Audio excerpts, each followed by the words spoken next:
We are going to begin our program in just a few minutes. So as you join us, please let us know where you're joining us from in the chat. And I'll take a moment to read off kind of where everybody's coming from as we see the numbers rise in our participant numbers. We're expecting about a little over 200 people today from every time zone across the world. So welcome, welcome.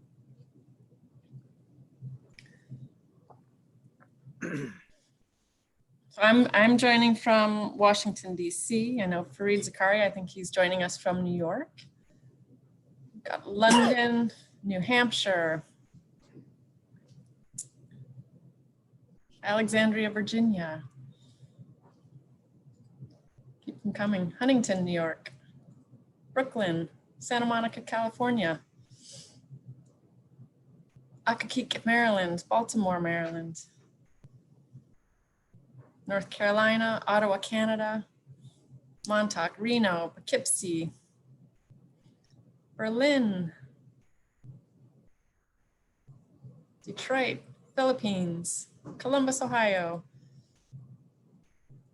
St. Pete's, Florida, New York City, Cupertino, and from Guam and Micronesia, Weston, Florida. That's the beauty of bringing together everybody on Zoom. It's amazing just to see where everybody's coming from, and we can take a moment together no matter what time it is. So it is pretty cool. About 85. Got about 85 people. We'll give it another minute or two.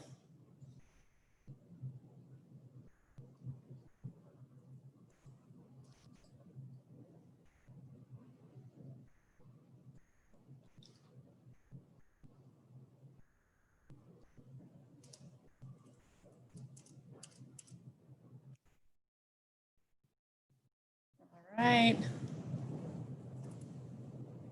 Okay, I'm getting the thumbs up. So let's get started. Very, very excited to be here today. Welcome to our first ever virtual awards benefit. For those of you who may not know me, my name is Jennifer Clinton. I'm President and CEO of Cultural Vistas. On behalf of the entire board of directors and staff at Cultural Vistas, I'm thrilled to welcome you to our 2020 awards benefit. As I said, the first time that we're doing this virtually.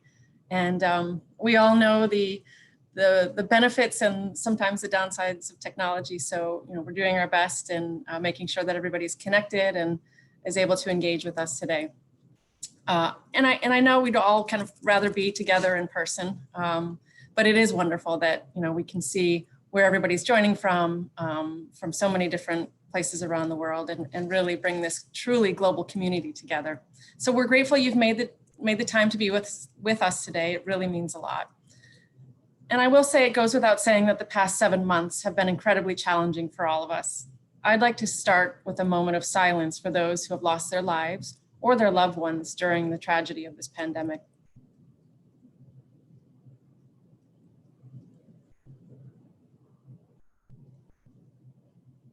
Thank you. We wish you all good health and the wherewithal to remain resilient to emerge stronger from the trauma we're living through today. I want to take a moment to thank and recognize all of our generous supporters who have helped us continue to deliver on our mission, as well as our speakers, our collaborators for today and tomorrow's events. I want to share a huge shout out to our amazing board of directors at Cultural Vistas, starting with our board chair, Jeff Ranke, and our development committee chair, Susan Stella, who've made today possible. And I also want to thank our board member, Roy Salome, for inviting our keynote speaker today, Fareed Zakaria. Thank you all for being such incredible leaders and helping us through this challenging time. Finally, I want to thank and recognize the Cultural Vistas team, starting with Emily Comer, who's really been the brains behind all of this, Lauren Salisbury, Laura Gross, our global trivia team that will be showcasing tomorrow, as well as our tech teams. Really, you all inspire me every single day. So thanks for all of your work on this. Before we dive in, I have a few housekeeping notes to share with you. Today's program will include a keynote address, followed by a question and answer. Then we will present our corporate leader and alumni awardees, both of which will be followed by a discussion. We want you to join these conversations, so please be active and type in your questions and comments in the chat throughout the conversations. Feel free to share any emojis, claps, anything you want. We also encourage you to be active on social media. We are active on Twitter, Facebook, and Instagram at Cultural Vistas. We'll be sharing program highlights there, and we welcome your thoughts as well using the hashtag #CVBenefit. We will take a little break after our keynote, so you can get up and move around a little bit. And we do have a couple of video segments just to kind of showcase, our community and share with you a little bit of what it is that we do.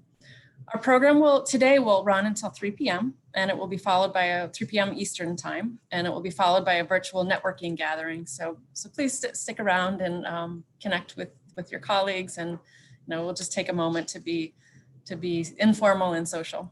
If for any reason you're disconnected during the program, please join us again by following the link in your pre-event email. And if you need any assistance with technology during the program, we're here to help. Please reach out via email at events@culturalvistas.org or send a private chat question to the team member, Laura Gross, who is monitoring. So one final request: in addition to bringing our community together today, we also have the goal to raise funds to help carry out our mission. In such a challenging year, your support is more crucial than ever. If you'd like to make a donation to Cultural Vistas, we welcome that. You can text us at CV2020 to 44321. Most of you know Cultural Vistas, but for those who are learning about us for the first time, I just want to give you a sense of who we are. Our overall purpose is to equip emerging leaders with diverse skills, perspectives, and experiences to work together to solve shared challenges in their lives and careers. We do this through facilitating international education and exchange programs. Our organization was born out of the Second World War and sought to restore diplomatic relations between the United States and Germany. Since then, we've expanded our reach in significant ways and now work with over 130 countries, and in a normal year, engage with over 6,000 participants who we help develop immersive global work and learning experiences. Over the past 6 decades, that has translated into a community of alumni of over 150,000 leaders around the world, dozens of whom are with us today, and they're making profound differences in their communities. The individuals who participate in our programs serve as bridge builders. They serve as social change makers, government and corporate leaders, teachers, entrepreneurs, and most importantly, peace builders. Today, we will recognize 3 of them with our Alumni Awards, and I'm very much looking forward to hearing from those incredible individuals and learning how they are working to make the world a better place. Our work is also fueled by our partners. Many of them are with us today as well. We work with hundreds of universities around the world, US and foreign governments, foundations, and over 1,000 companies in the US and abroad that bring international talent to their teams. They range from Fortune 500 companies like our corporate awardee today, to growing startups and family-owned businesses. All of these entities share a common commitment to opening pathways for increased understanding and global cooperation. In recognition of the role our partners play in advancing our mission, this year we're thrilled to recognize Cisco with our Corporate Leadership Award. Cisco not only builds bridges across the globe with its technological innovation, but also with its commitment to developing a truly global workforce. We're incredibly fortunate to hear from Shari Slate, Chief Inclusion and Collaboration Officer at Cisco, who will accept the award and share more about the company's commitment to power an inclusive future for all. Thank you, Cisco, for your partnership and support. Normally, as I said earlier, we'd be hosting this event in person over a nice dinner, and we'd have the chance to have those informal conversations and make new connections. Though we do miss that, we also recognize the opportunity the virtual format presents to make today's event more geographically, financially, and chronologically more accessible and inclusive. This moment in time has exposed like never before the political, economic, and ideological divisions within communities and amongst nations, which calls us forward in profound ways to bridge those ever-increasing divides. As an organization and community, Cultural Vistas has been working together to be prepared to lead in a time such as this one, when collaboration and understanding across cultures is more important than ever to reach sustainable solutions to our greatest challenges.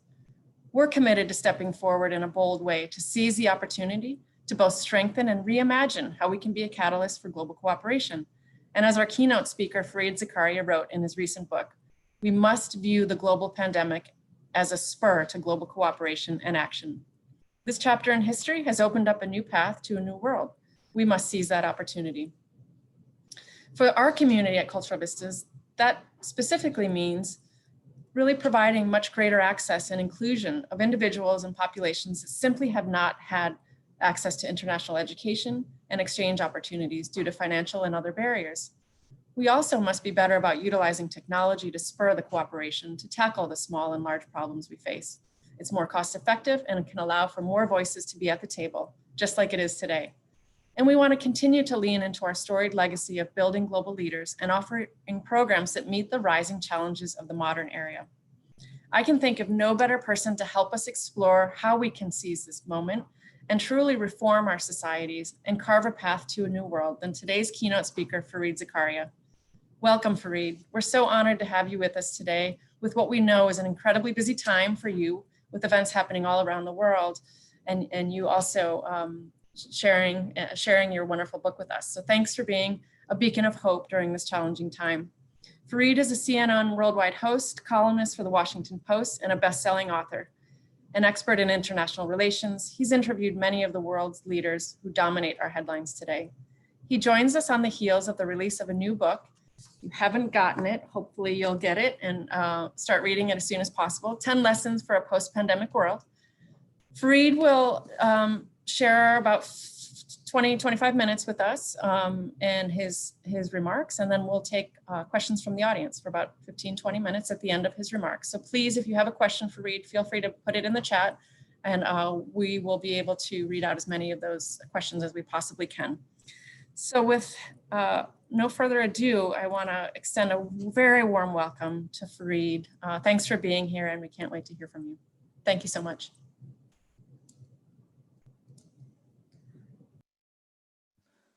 Have I unmuted myself to begin with? Can somebody tell me if they can hear me? Yep, you're great. Yeah. You sound great. All right. Thank you so much, Jennifer. This is a huge pleasure for me. I just love an organization like Cultural Vistas. I love what you do. I love the kind of people involved in it. So for me, this is a special treat and a pleasure and an honor that you'd have me. So thank you. As Jennifer said, I think what I'll do is try to talk for a little bit and then really want to hear from you and understand what your concerns are and what your questions are. And by the way, you can ask me anything if you want to ask me who I think is going to win the election. That's fine too. But what I thought I'd do is begin by just talking about this extraordinary moment we're all in. This hit me when I was talking to an Indian businessman a couple of months ago. And he was telling me why he thought this pandemic was going to be a much bigger deal than really anything we had experienced before. He said, take somebody like me and my world. He said, 9/11 was nothing for me. 9/11 was something that happened in America. It was between America and in some Middle Eastern countries. It caused the United States to do all kinds of things, launch wars, change its security apparatus. We got a little bit of stuff at the airports, but it really didn't change our lives very much. Then he said, look at the global financial crisis. Yes, global financial, true, but he said, I never had any derivatives. Nobody I knew had derivatives. None of the companies I dealt with or worked with in any way were affected by it. There was something of a slowdown, and so we had to deal with that. But it was mostly, again, something that a certain group of countries and a certain group of companies within them, those that were leveraged, that had some access to financial products, those were the ones that were affected. He said, I look at this one. Every single human being in the world has been affected by this pandemic. It doesn't matter where you are. It doesn't matter what you do. In some way or the other, you have been shaped by the pandemic and then the economic response that followed, the shutdowns, the quarantines, all that. And that really is extraordinary. And I think you have to go back to something like World War II, World War I, to see an event that has had that kind of truly global, universal effect. And so one of the questions that I think we are all trying to grapple with is, what does it mean and where does it lead us? And as Jennifer kindly said, that's why I wrote this book furiously over the last 4 or 5 months, trying to make sense of it and trying to help others make sense of it. Probably the most important way to think about what has happened here is that it is a great accelerator. Sometimes you have moments in history where things get dramatically changed. But I think the pandemic is a case where you've accelerated all kinds of trends that were already happening. And so you look at digital life and the very meeting we're at, or you look at something like telemedicine. You used to be very difficult to get people to go to their doctors online. People wanted to go do that in person. They felt like, there was some kind of a reassurance they wanted, even if, they just had a headache and they wanted to go to the doctor, and the doctor would say to them, take an aspirin and call me then in the morning if it persists. You didn't want to do that online for some reason. And by the way, the doctor didn't want to do it because he wasn't getting paid to do it via phone call or online. What's happened is those barriers have broken. People didn't want to hold a big gala event like this one online.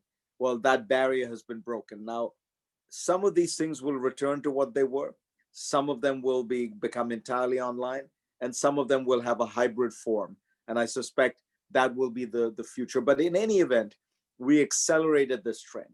So it used to be believed that by the end of 2030, we would have 1 billion telemedicine visits between patient and doctor. That would take about 10 years to get to 1 billion in America. Well, we will hit 1 billion probably in a month, at the pace at which we're going right now. So you have already accelerated life 10 years in that sense. And you can imagine it in various other ways. But there is another aspect to this pandemic that I think is very important to talk about, which is that it has also been a great revealer. It has revealed to us some of the outlines of the world we live in sharper contrast than we realize them. So one thing we have come to realize in the United States is that we do not have nearly as capable a government as we thought. And one of the lessons I talk about is that we have been obsessed in much of the Western world, and certainly in America, with this question of, what is the size of your government? What is the size of your state? With taxes, spending, etc. But really what this pandemic has revealed that is not the quantity of government that matters, it's the quality.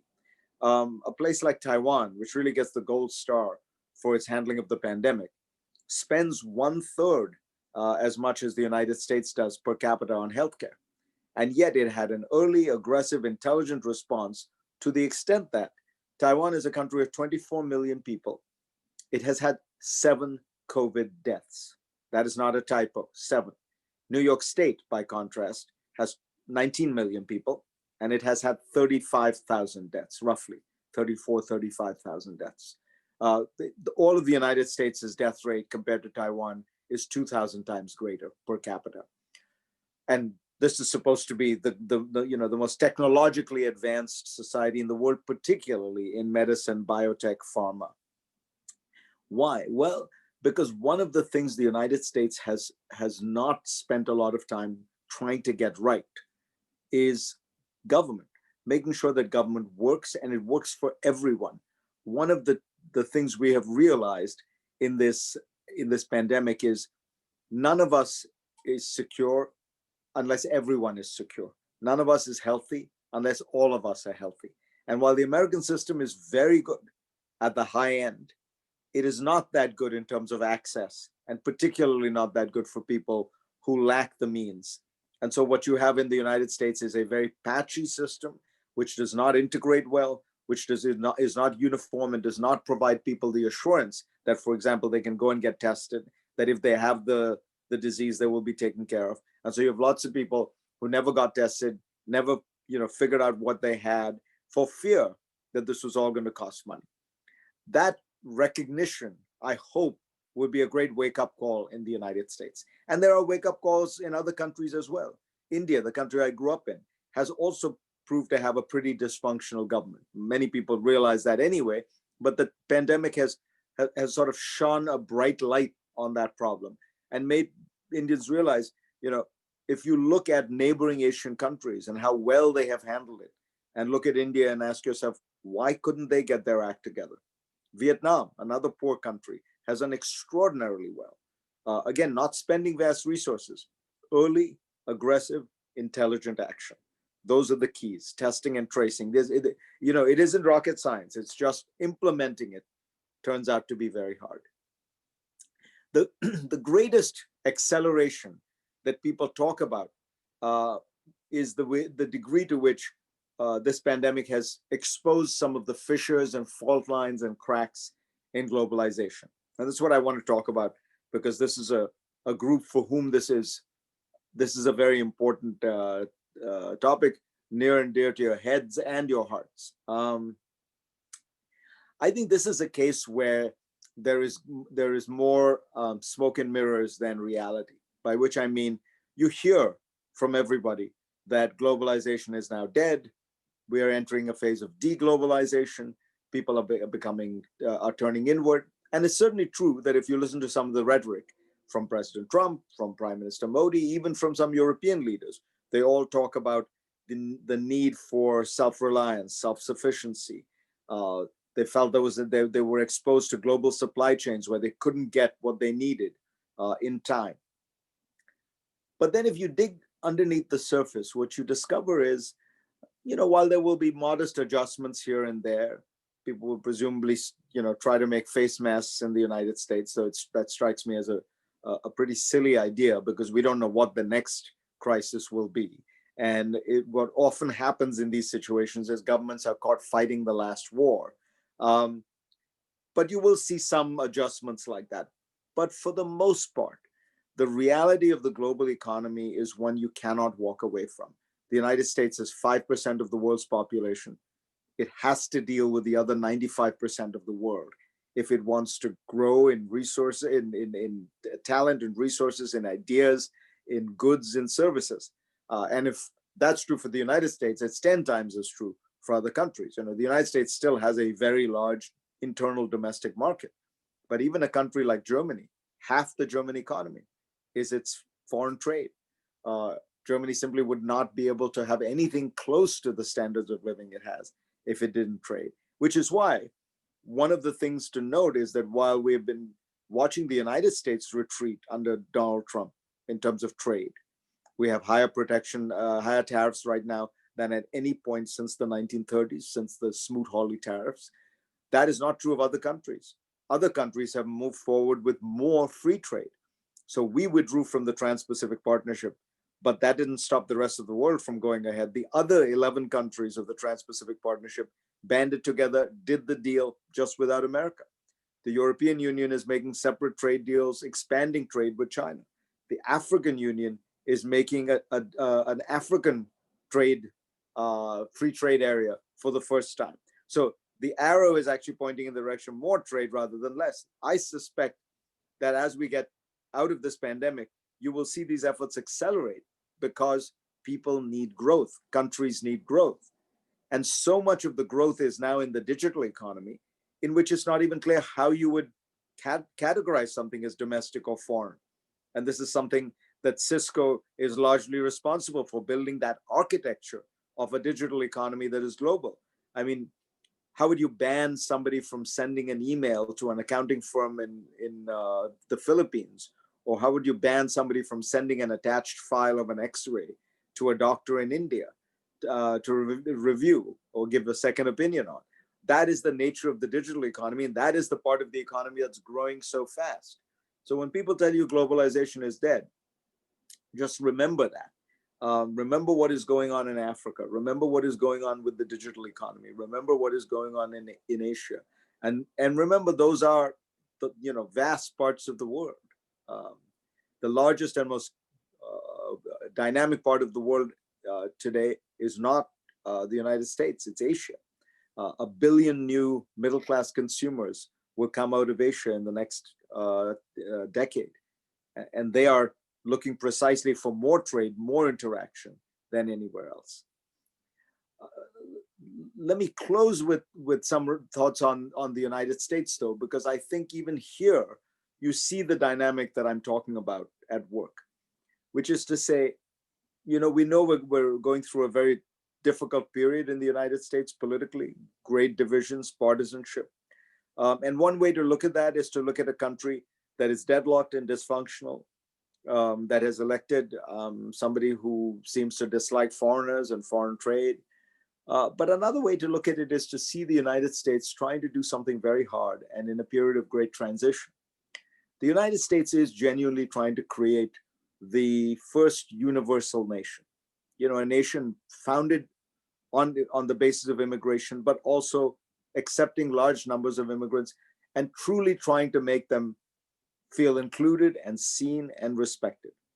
And it's not just about immigrants. It's about trying to make sure that Blacks within America feel that the historic and disgraceful discrimination against them that lasted for centuries is finally being addressed and being rooted out throughout the society. It's making sure that gays and lesbians are fully equal citizens in every sense of the word. It's making sure that everyone feels in some way or the other seen and heard and respected, and feels that they are, kind of central to the American dream and not peripheral, or don't have to sit in the shadows while watching other people. That process is proving to be very messy, noisy, disruptive, in which there are all kinds of overreactions, and the pendulum swings too far in one direction, then goes back the other. You have an emphasis, perhaps too much of an emphasis on what exactly are the terms you use to describe people and what pronouns to use. And all this is happening, but it's happening from a good place, from a place of trying to ask, how do we honor and include and respect people? And there will be some silliness in it, and there will be some overreactions in it. But think about the journey we're on. And that journey is to create the first universal nation, a nation truly democratic, truly diverse, truly pluralistic. And there is a reaction to it. It is disruptive. It worries people. It makes people anxious. It makes an older generation feel as though the world is turning and changing too fast. And there will be some people who simply look at it with fear and anger. But the truth of the matter is, I think there are more people who want this forward-looking vision of the United States. I think there are more people who want to make America great by leaning into the future than lapsing back into the past, into some nostalgic vision of the past, which, by the way, was never nearly as rosy as people make it out to be. And I think that reality of a new America is coming into being. And you can see it when you look at the younger people for whom the global cultural exchanges that you talk about and promote are simply a fact of life, for whom the idea of being respectful to people, no matter where they come from, no matter what they look like, no matter what their sexual orientation, is second nature. People for whom the idea that the United States must be this universal democratic nation is as close to true patriotism as saluting the flag. And I think that forward-looking vision of the United States is ultimately going to win. And I believe that forward-looking vision of the United States is ultimately going to change the world, because the United States did begin this process first, and many, many other countries are doing it as well now. You look at Canada, and you look at Australia, you look at England, you look at European countries that now have as high a percentage of foreign-born people as the United States does. And they are all struggling with this same process, and they're all seeing a certain backlash. And even in countries like India, where there are historical issues between majorities and minorities, you are seeing the same divide between some people who say, we want an older, more monocultural idea, and the others who are celebrating this more multicultural reality. I have no doubt in my mind which way it's going to end up going. And I have no doubt that which one is a better, more inclusive, and ultimately more sustainable and stable path. But the path can be complicated. And that's where I want to end by saying what you do is so important, because what Cultural Vistas is doing is to remind people that there is a world out there, that it is rich and diverse, that it requires enormous amount of energy and attention. And in doing this, what you are doing is strengthening the process, strengthening the ultimate goal that I've been talking about. And so I just want to say to you, keep doing what you're doing.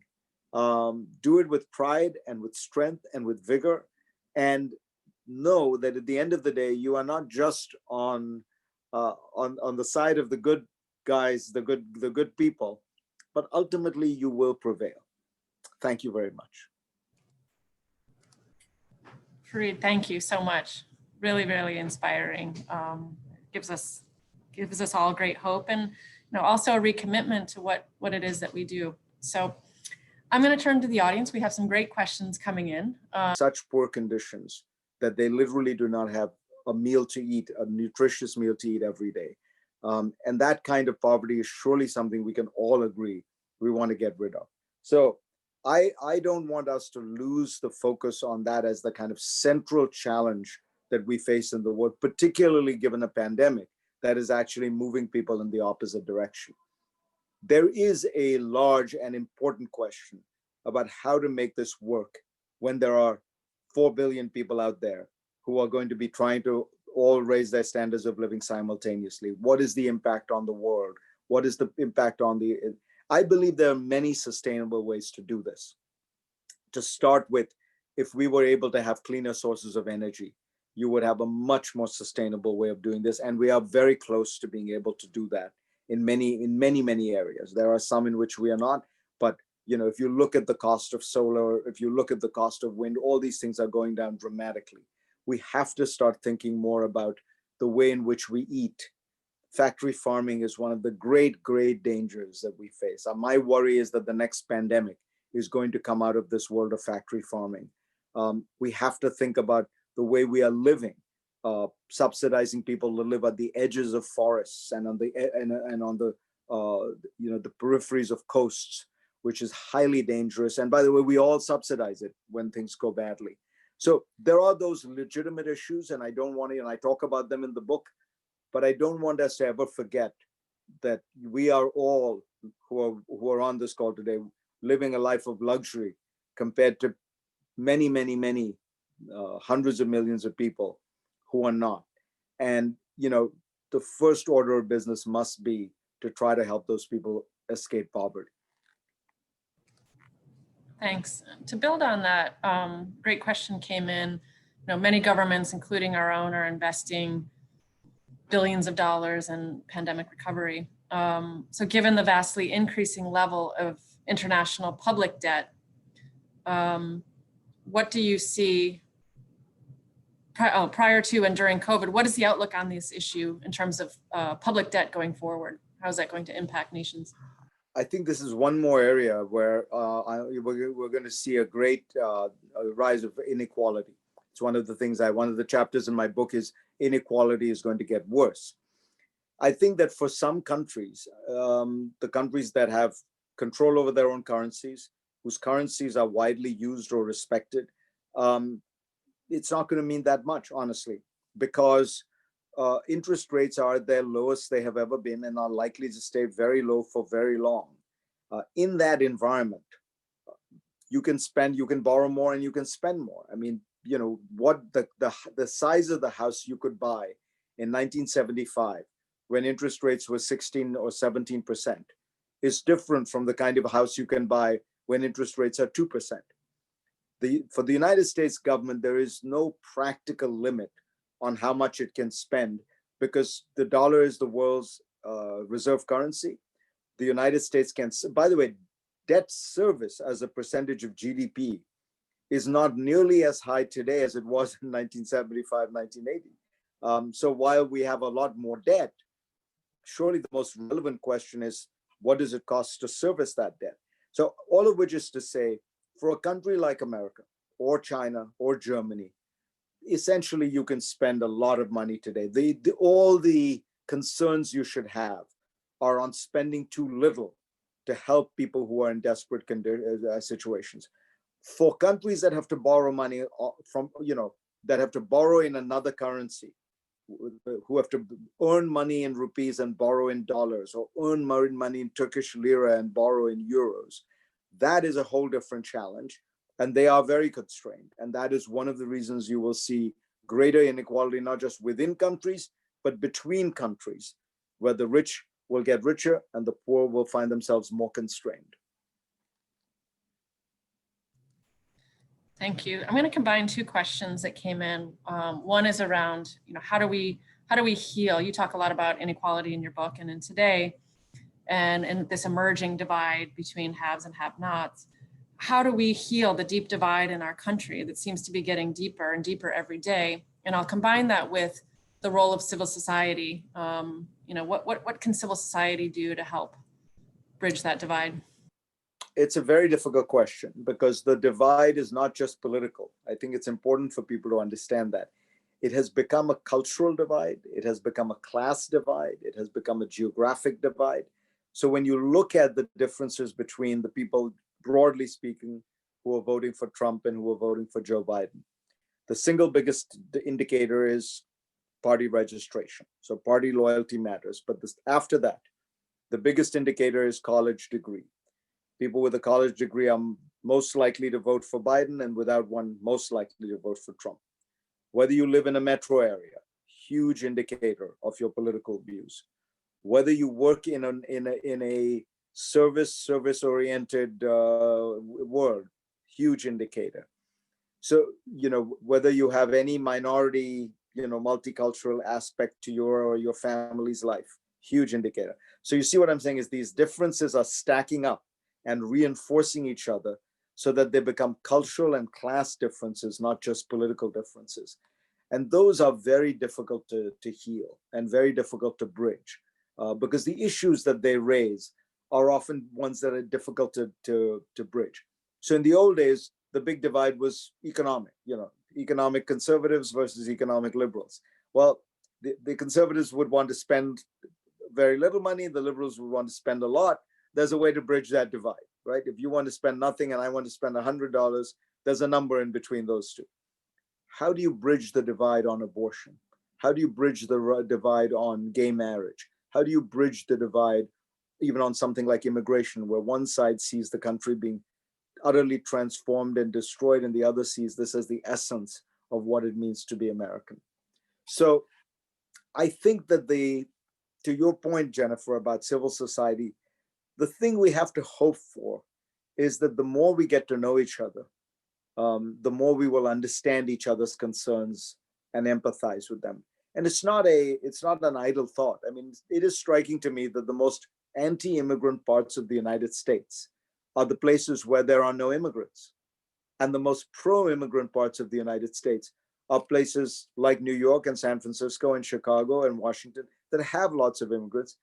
And I think partly that's because it's easy to be scared and be made to be scared of abstractions, of these horrible immigrants who are going to destroy your culture and change America.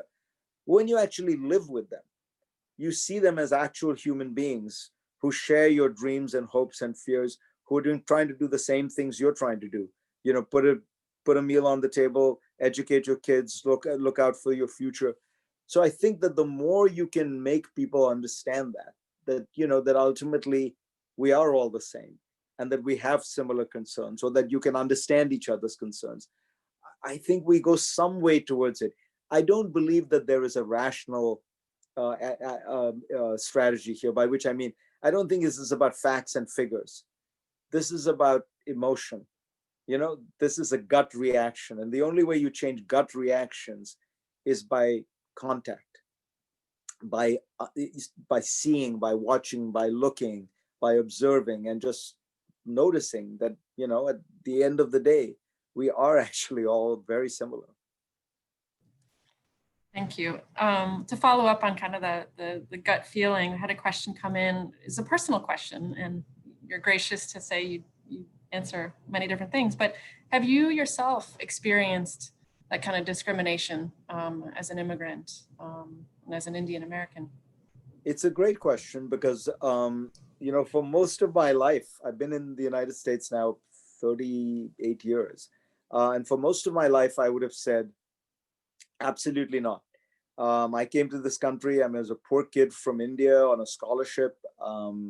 with a brown skin, funny name, and I was actually stunned at how welcoming the country was, at how open it was, at how easy it was to do almost anything I wanted. And so, for the most part, I have had an experience with America which was incredibly benign and kind of affirmed all the best things about America. I would say after 9/11, I saw a little bit of discrimination and kind of anxiousness and anger, but it didn't. It wasn't.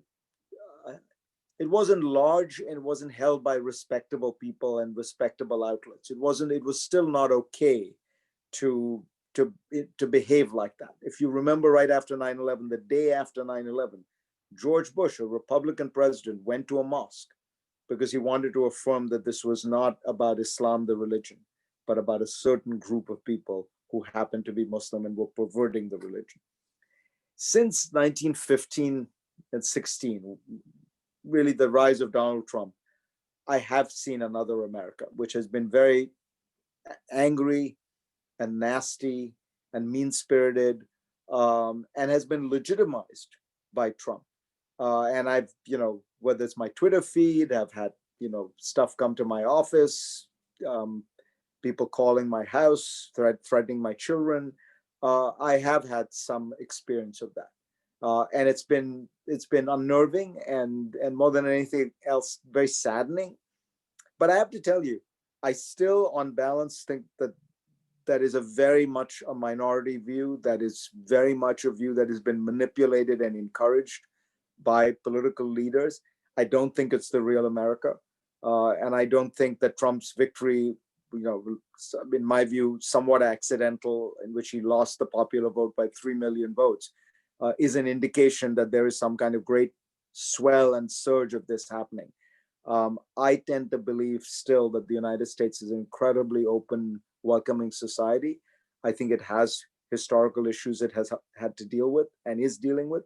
But on the whole, if you were to ask me, do I think, has my experience as an immigrant in America been a positive one? I would say overwhelmingly, it has been an incredibly positive one.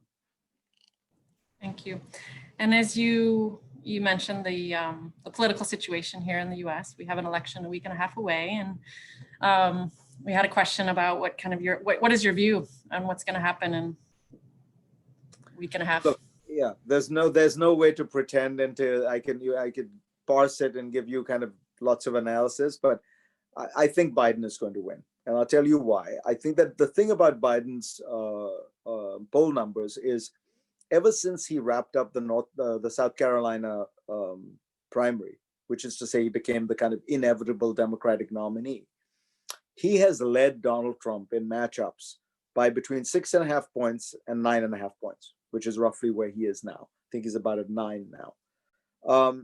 He's had a steady lead, in other words, over Trump. And he's had a steady lead that is larger than Hillary Clinton's lead over Trump ever was. So even at 6.5, it's larger than Clinton, as you remember, was leading Trump by about 3.5 points and actually won the election by 3 points in terms of the popular vote.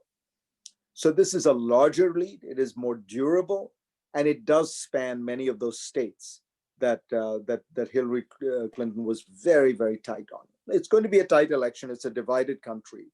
But I think that the best indication of my theory is, look at Donald Trump's behavior towards Biden. Biden was the guy he was most worried about running against. Biden is the guy he thought could beat him.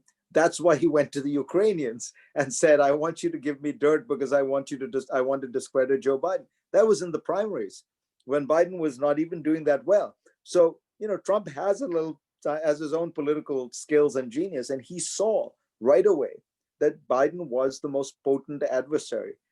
Look, there's another way to read this whole Trump phenomenon, which I tend to subscribe to, which is that he's never been that popular. Donald Trump has had the lowest approval rating of any president in recorded history. He has the highest disapproval rating of any president in recorded history. A majority of Americans always disliked him and disapproved of him. But he happened to run, and this is a point Nate Cohn of the New York Times makes. He happened to run in 2016 against the second most unpopular candidate in modern presidential history. And because of that, and by the way, I don't endorse that view of Hillary Clinton, but it is simply a statistical fact that she had very high negative ratings. Because he ran against her, and frankly, a certain amount of luck in 3 states with 70,000 votes, he won. But I think that people have used that victory to try and interpret a kind of massive wave of this kind of dark populism in America, where that's really not true. Trump is a very unpopular president. Between 52 and 57% of the American people have disapproved of him throughout his presidency. So, it's when you're thinking about how to characterize America and how to characterize the general mood of the country, I think that's a pretty, now, all that said, I want to be clear. As I said, I think it's a tight election. I think that the country is divided. And the Senate will be very tight. And I don't believe that there will be some kind of massive Democratic wave. I think if the Democrats get the Senate, they'll get it 51-49. So we are going to be, unfortunately, we are going to stay in this very tight, divided, polarized period of American history for a while. But I tend to think that the majority is more hopeful and optimistic than dark and pessimistic. Thank you. To build on that a little bit in terms of how the rest of the world is watching this election and watching the United States, much of our work at Cultural Vistas is about U.S. soft power. How do you see the U.S. brand? How has it been damaged, and how does it remain? How can it remain strong going forward? Look, it's not a question of what I think of soft power. We have many good measures of what has happened to American soft power. The easiest one to look at is the Pew surveys. The image of the United States is at its lowest point since Pew has been doing these surveys. It is significantly worse than it was at the height of the Iraq War, and the trust that the world places in the American president is at its lowest point in recorded history. So that part is simply a matter of fact. The question of how much can be rebuilt. Look, I think a substantial amount can, just as after the Iraq War, you got Obama and those numbers bounced back a lot. But there is a difference, I think. With the Gulf War, the Iraq War was about what America did. Right now, I think the question the world has is about what America is, what it stands for. And that has always been the thing that people admired about America. So when I was growing up in India, people criticized America all the time. There was lots of stuff about the CIA and American foreign policy, and America was seen as pro-Pakistan and things like that. But people still had enormous admiration for what America was as an economy, as a society, as a democratic system.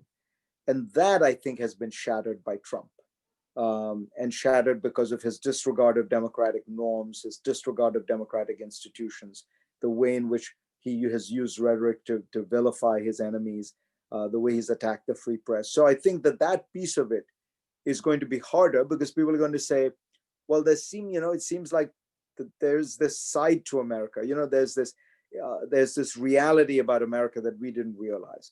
So I think it's not going to be a restoration that Joe Biden can do.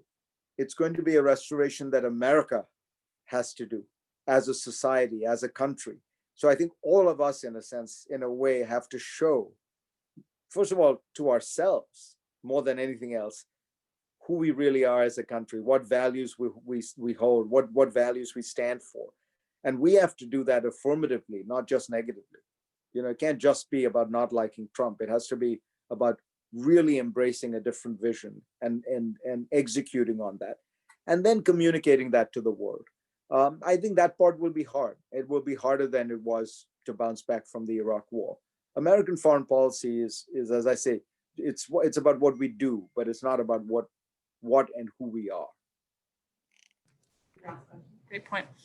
So last question I'm going to ask is maybe more of a personal question that came up around, we see so much darkness around us.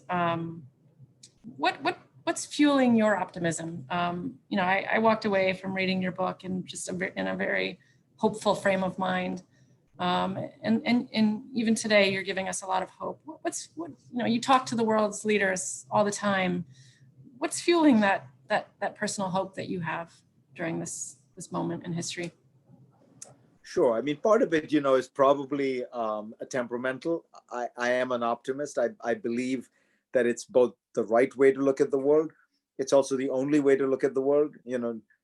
Nobody who's a gloomy pessimist ever starts anything, ever builds anything, right? I mean, you have to believe to be an entrepreneur, to be a social entrepreneur, to be a visionary, to be a leader. You have to believe, and you have to make others believe.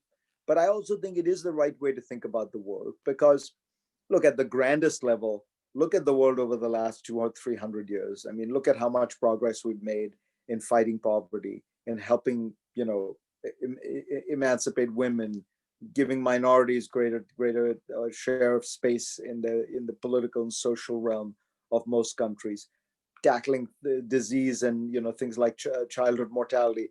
All those numbers have done extraordinarily well, despite war and revolution and things like that. And why is that? Because I think what happens is there is a struggle, and there are movements back and forth, but you have to keep your eye on the prize, which is the constant forward motion that we have to be trying to achieve. And as you achieve that, there are going to be setbacks, there are going to be zigzags, there are going to be people who are, but it doesn't change the reality that we are actually moving forward.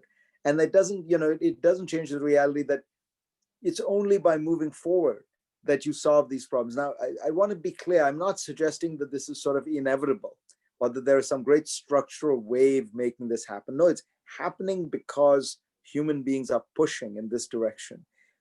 So you have to keep expanding that zone, and you have to keep expanding so you realize, as we learn more, we discover that we need to be careful about the environment. We need to be careful about the kinds of the way we're living. We need to be more inclusive and expanding the zone of tolerance for more and more people. And as we do each of these things, it rubs up against somebody, and they protest, and they get angry, and they get annoyed, and they feel like, why are you disrupting?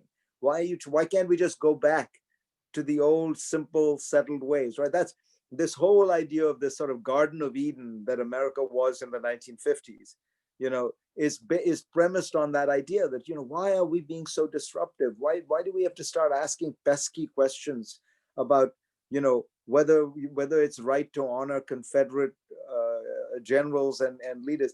But it is precisely that process of examination and expansion that is the American story. The American story is really about this constant search for renewal and remaking and reinvigoration. So I look at that mess, and I say to myself, there's something very creative happening here. And I don't like, there's a lot of the silliness that I don't like either, but I try to keep my eye on that prize. And I think what I would say to everyone who gets disheartened is, just remember, think about what the world looked like in the 1920s. Think about what it looked like in the 1940s. Think about it even in the 1960s with all that turmoil, right? And at the end of the day, who won those struggles, right? Whose version of America has ended up, or whose version of the world has ended up moving forward? It's people who wanted to expand tolerance and freedom and opportunity, who wanted the world to be one. So there'll be movements backward, but at the end of the day, I do think you have to believe at some level that human beings are fundamentally, I wouldn't say fundamentally good, but have fundamentally a good side to them. My own view is we have many natures, and our leaders and our circumstances can bring out either the best in us or the worst in us. But we have very fundamental traits that are about cooperation, that are about empathy, that are about sympathy, that are about altruism. And if we can summon up those better angels, that's what changes the world. And I believe it's also the right way to live. You want to be, even when you don't succeed, you want to be caught trying.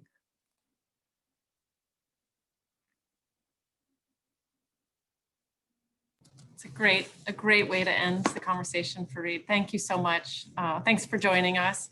If you haven't had the opportunity to pick up Fareed's book, please do. It's a great read, and really, again, provides a lot of hope and a lot of historical perspective as well. So Fareed, thank you so much for joining us. Thank you. A pleasure. Have a great rest of the day. Thank you. With our awards program. So very exciting, and I feel very uplifted and inspired by Fareed's talk. And I know Cherrie and Cordell will continue that level of enthusiasm. So we'll give it one more minute. I told people at 1:05. So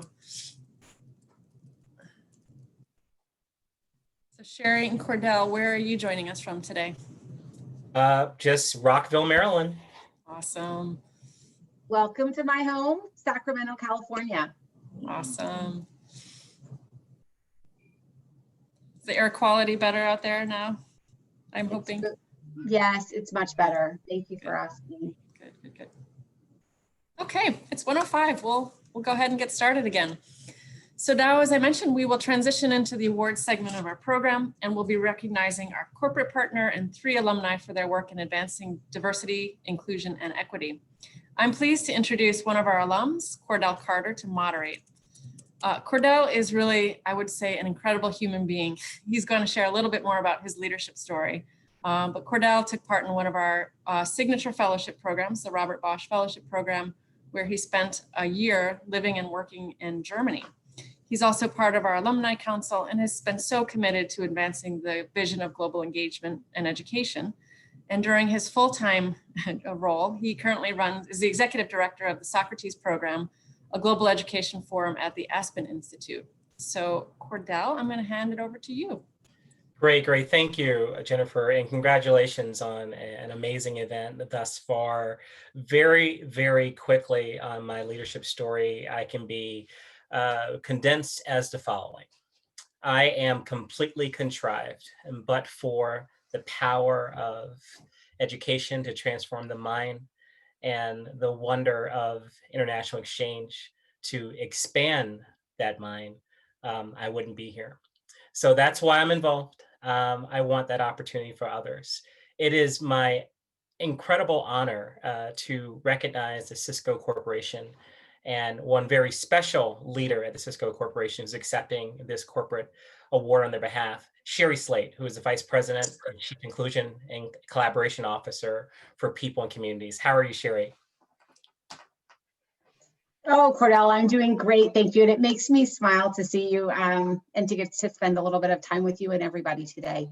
Likewise. Now, Shari, you happen to be at one of the most progressive Silicon Valley firms in the land.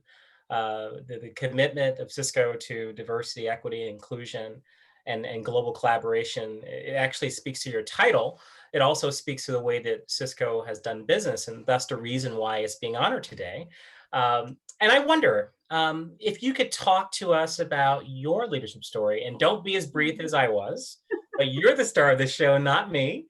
But I would love to hear about your personal evolution, the impact of international exchange, and then how we get to this very interesting role that you now have at the Cisco Corporation. Oh, wow. Okay. So first, let me start by sharing a little bit about who I am. I am a 48-year-old Black woman. I am first generation on my father's side, born in this country. I have lived, worked, and studied outside of the United States. I am the mother of 2 college-age children, one who's in her master's program and one who's a junior. I have been married to the love of my life for the last 25 years. I have worked across 4 different industries in 5 different disciplines. I have a learning difference, which means that sometimes school was challenging for me. But even with all of that, I found myself sitting here in the role that I have, doing work that I wake up every single day loving. And that's because I get to bring all of what I just shared with you. Those are my dimensions of diversity. They are the things that make me uniquely me, to create value as I think about how I create opportunity and possibility for people every single day. So I find myself in this seat because of those dimensions of diversity, but I too did an international exchange. I do think the perspective that I bring to the work that I do was cultivated at an early age of 15 when I lived in the south of France on international exchange. And it was probably one of the most eye-opening and I would say career-shaping experiences in my life. That said, I do work that is in service of other people, and you don't do work in service of other people if you don't get proximate to them and ultimately figure out that that is part and parcel to what your purpose is on the earth. So that's my story. Oh, fantastic. I know you've done a lot from an international exchange standpoint as well. So I would love to hear kind of from your perspective what you bring to the table from the exchange that you did as well. You know, I am a loquacious person. My dad's a minister, and in an evangelical church, you are part of the show as well. So my sisters and I, since the age of 3 or 4, were always up in front of adults, essentially entertaining them. So I'm not accustomed to being a wallflower. The international experience, the first big one was the World Cup of 1998. Of course, I had to go. So that was quite a different experience than what I had as a Bosch Stiftung Fellow 10 years later. Coming out of law school, I just wanted to practice law at an interesting place. I had an opportunity to do climate change law with the Kreditanstalt Wiederaufbau. It's a big bank in Germany. And this idea of not being able to fully express your thoughts was the most humbling experience of my life, because I just didn't have enough German vocabulary to say the joke with the perfect timing that I could in English, or to accurately reflect what I'm reading from this contract that I think is problematic. But it also created a tremendous amount of empathy for those that can't speak for themselves, or those who don't feel like they belong in a room. So the globalism, this global mindset has given me actually far more empathy, because there, by the grace of your creator, go you. And so you never want to be in a situation where you're creating a place where people feel like they don't belong and they don't have voice. And that has certainly impacted the way I lead. What about you and your global mindset you've received from travel?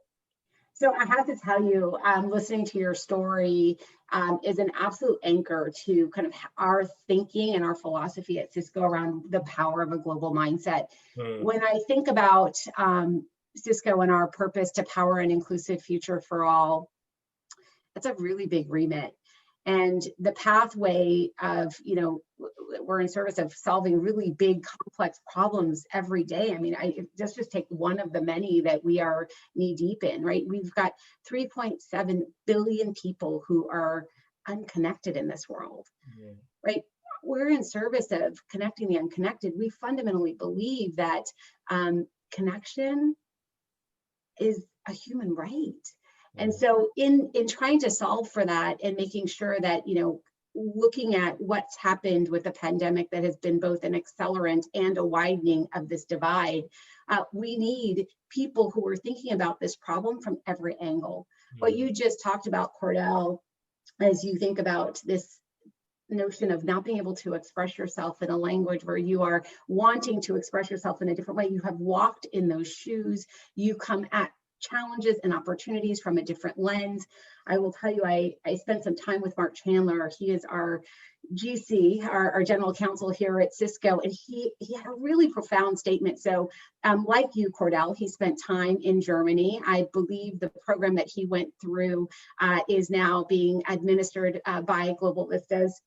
And what he said to me was, he said, Sherry, he said, the international experience is akin to what Brian Stevenson has actually offered us as a company. So Brian Stevenson came to speak to Cisco last November, and he really encouraged us to get proximate to the things that we are curious about, to the things that we don't understand, to the things that ultimately we want to have an impact with. And what Mark said was that the experience in the international exchange that he had was about getting proximate to people and culture and challenges from a different lens.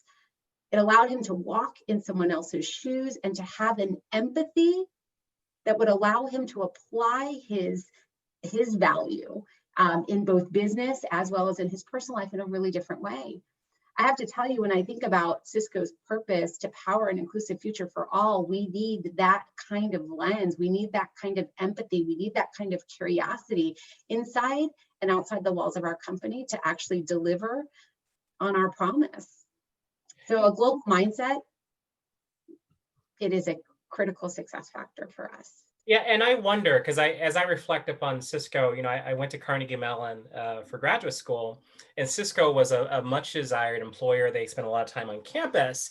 And, we were thinking of Cisco then as an upstart like every other technology company in 1998, 1999. But here we are 21 years later, and Cisco is as relevant, as successful as it has ever been. Very quietly, it is living its values and showing that doing good actually has a decent profit margin as well. So I wonder, was that the thinking that created this very interesting, looks like 2 or 3 roles that you currently occupy? Oh, my friend, I have to tell you, I said to somebody the other day, go find a leader of inclusive future and strategy and an inclusion and collaboration officer. You won't find it. And the reason why you won't find it is because Cisco is known for seeing around corners. We are known for seeing opportunity and possibility where other people see nothing. And when we think about our remit to power an inclusive future for all, and to be thinking about how we deliver an impact for all of our stakeholders, the role that I have becomes a new emerging leadership role that actually can be that bridge.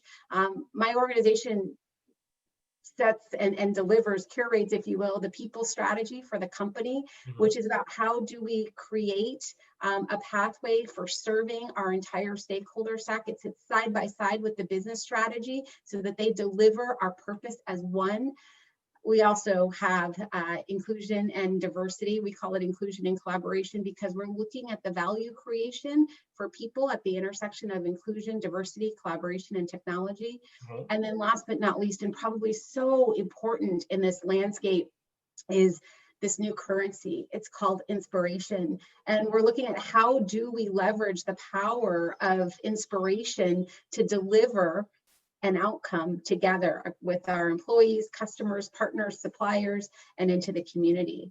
But I say that to say that doesn't come without incredible partnerships. And when I think about the work that we have done with Cultural Vistas, I mean, we have an 8+ year relationship. There's one that has just been so fruitful for us that hails out of Canada with our Meraki team. And here's what happened, and kind of here's what we're learning, and here's how it fits with our notion of inspiration and impact. So we have, for the last 8 years, had a really powerful relationship with both Ontario Tech University and Waterloo in Canada. We bring in interns every year, and we have some 106 hires out of that relationship. But what's really fascinating about what has transpired is that usually when you bring interns in, you're thinking that they are coming in and they're going to soak up all this knowledge from the company, right? And that's what that's kind of the foundational expectation. Here's what we've learned. Oh my gosh, they give so much back in terms of value. We are soaking up so much knowledge from them. This exchange, international exchange, as well as this two-way learning, where we see kind of all of our stakeholders, and we believe great ideas can come from anywhere, has allowed us to actually thrive in this relationship, delivering value, one part to the students and then another part back to our engineering teams, our business teams, our sales teams. It's been a fabulous exploration and partnership. That's an awesome lessons learned from that experience. And since we're referencing lessons learned, we are in the midst of one of the most interesting periods in American history. And I would actually go a little further and say in the history of liberal democracies. You have a global pandemic, you have economic strife, you have emerging tech that is disemploying people or replacing them. You have demographic shift that's terrifying some people. Um, you have a lot going on. Any one of these issues would be a pretty big deal. We have them all simultaneously, and I just wonder, how has Cisco leveraged its values to contend with our current state of this moral reckoning happening both here and abroad? What lessons that you all have learned that can be shared broadly with the rest of corporate America? I would say two things. Get really clear on what you care about and what you believe. Two things for us. Number one, we deeply, deeply, deeply care about our people. And at the onset of the pandemic, and even before that, I will tell you, we stepped into this place and space of paying attention to them in a really different way. It's not just every manager paying attention to the people on their teams. It's us as a collective whole paying attention to each other. We have taken very big steps into this space around mental wellness. And I will tell you, being the recipient of the solutions that Cisco has brought to bear, I have used them, as well as making sure that the people on my teams, my mentees, my sponsees have and know that they have these resources, has been a lifeline in what has happened since the onset of the pandemic. Here's what I will say from a Cisco perspective. We started a number of conversations, a weekly check-in. And what's really beautiful about that weekly check-in is it has expanded the conversation, has helped us to get common language, context, and understanding about A, how we're feeling, B, how we're doing as a company and as individuals, but more importantly, to be able to see each other.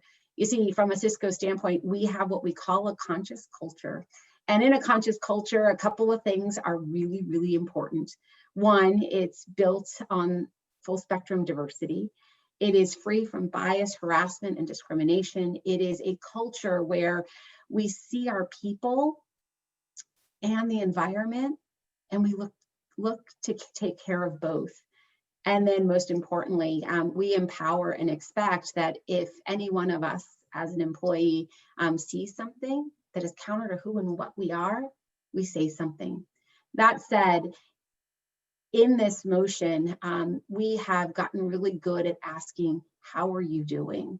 And in saying that, and I think I asked you that the other day on the call, I truly want to know, how are you doing? Mm-hmm. And knowing that it is okay not to be okay today.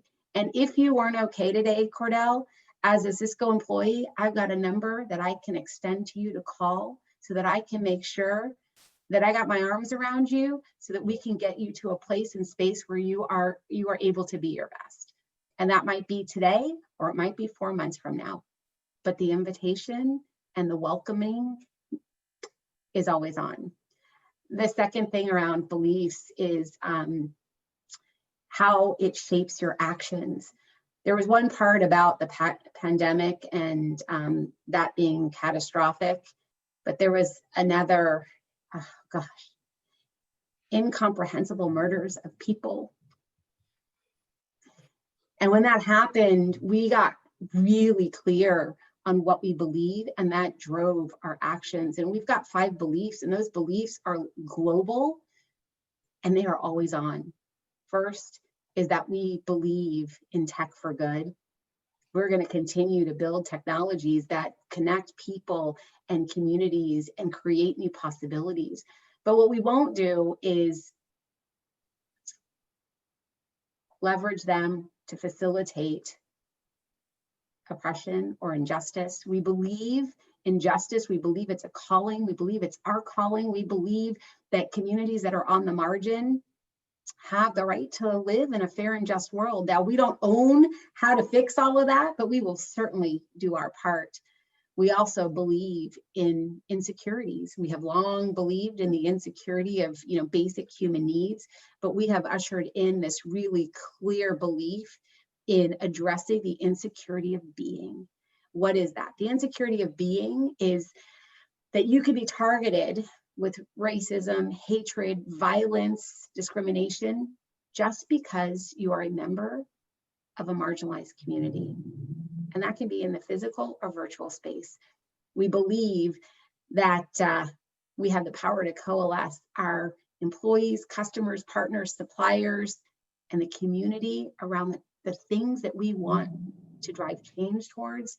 And then most importantly, we believe that what you are curious about says a lot about you. What you are curious about drives you to get proximate to something.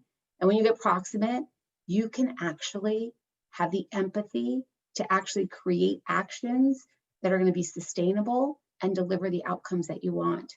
So in this landscape, we have gotten really clear on the things that we care about, our people and communities and impact, and our beliefs that will guide the action that will guide us, and how you all will see us show up in the world against the things that we care about. I wonder, for the corporate leaders that are listening or tuning in right now, and hearing you describe your culture at Cisco, that this is not something that can be created in a short amount of time. This takes some investment, some consistency. What characteristics of your executive team have fostered the creation of a culture that you just described? Oh, it's such a good question. Authenticity, humility, this curiosity to want to get close to, like, this notion of proximity. I mean, Brian Stevenson was a game changer for us last year when he came to speak to Cisco. He and Chuck Robbins, our CEO, are very good friends.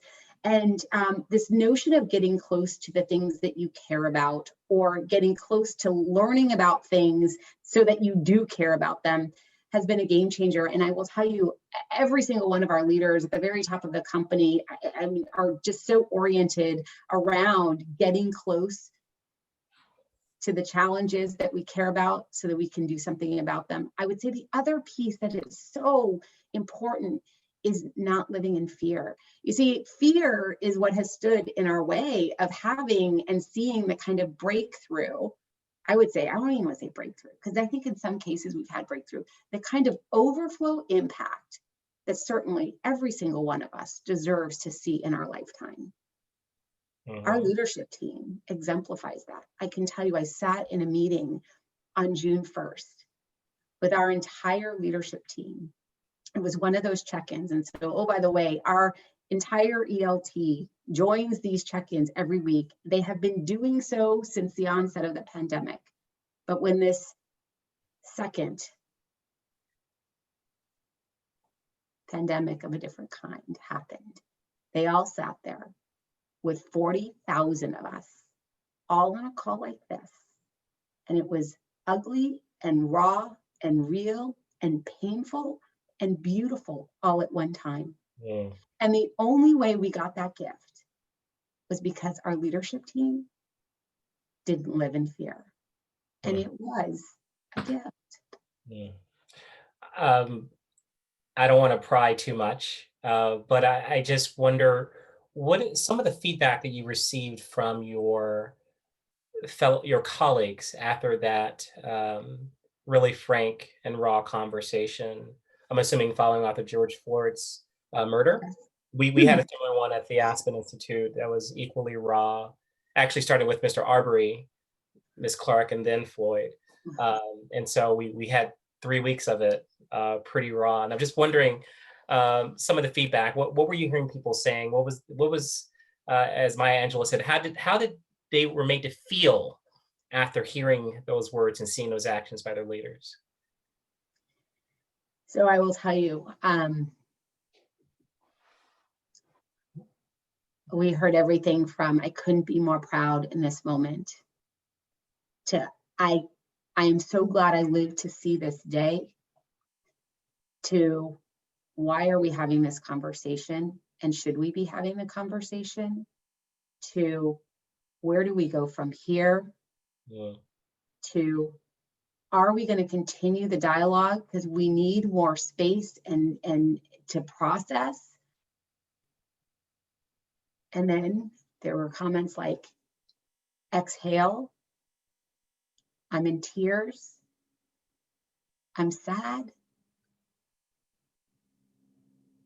this is great. It was a range. And I will tell you, personally, I've been doing this work for 15, I want to say 20 years. It probably is 20 years if you do the hard math. Let's go with 15. 15. It was a milestone in my personal and professional life that I will never forget. I will never forget it. And I will tell you, there are 40,000 people who are all part of that conversation who will never forget it either. And speaking of, of, never be the same, Cordell. We left that conversation knowing we would never be the same. That's incredible. And, I was talking to my own CEO about this, this particular period in the annals of leadership are going to go down as some very memorable times. MBA students will be writing and thinking about case studies from this time 100 years from now. And so I wonder, given just the intensity of your culture, is anyone writing down what they're experiencing and seeing and doing for posterity in terms of case studies or white papers, something that's going to help the market? So I have to tell you, Cordell, what you're knocking on the door of is what I call the foundation that's going to remind us that we are ready for the next moment, because we are in a moment.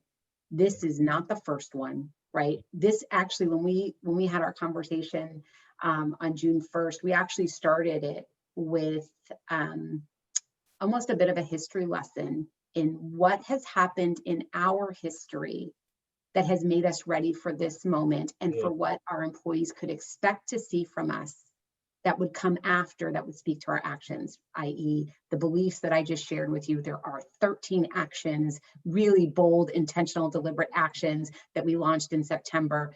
But we set the tone for that readiness to step into the kind of action that's going to be sustainable based on what we had learned from the other moments. And I will tell you, we had a moment in 2016, we had one in 2012, we had one in 2010, 2008, 2004. I mean, like, and in every single one of those moments, Cordell, we had the opportunity to do what we did on June 1st.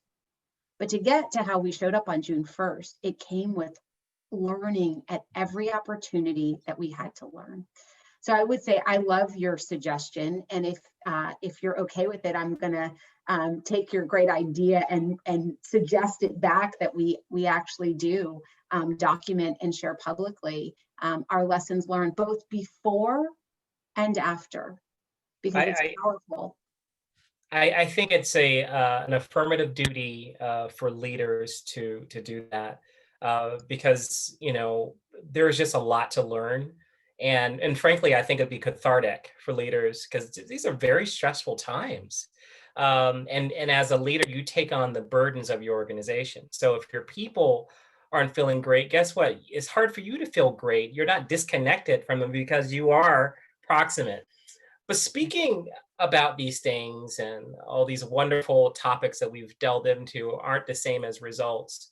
And Cisco has actually achieved a tremendous amount as it relates to its corporate diversity. I think now it's ranked #1 on Fortune World's 100 World's Best Workplaces in 2019 and 2020.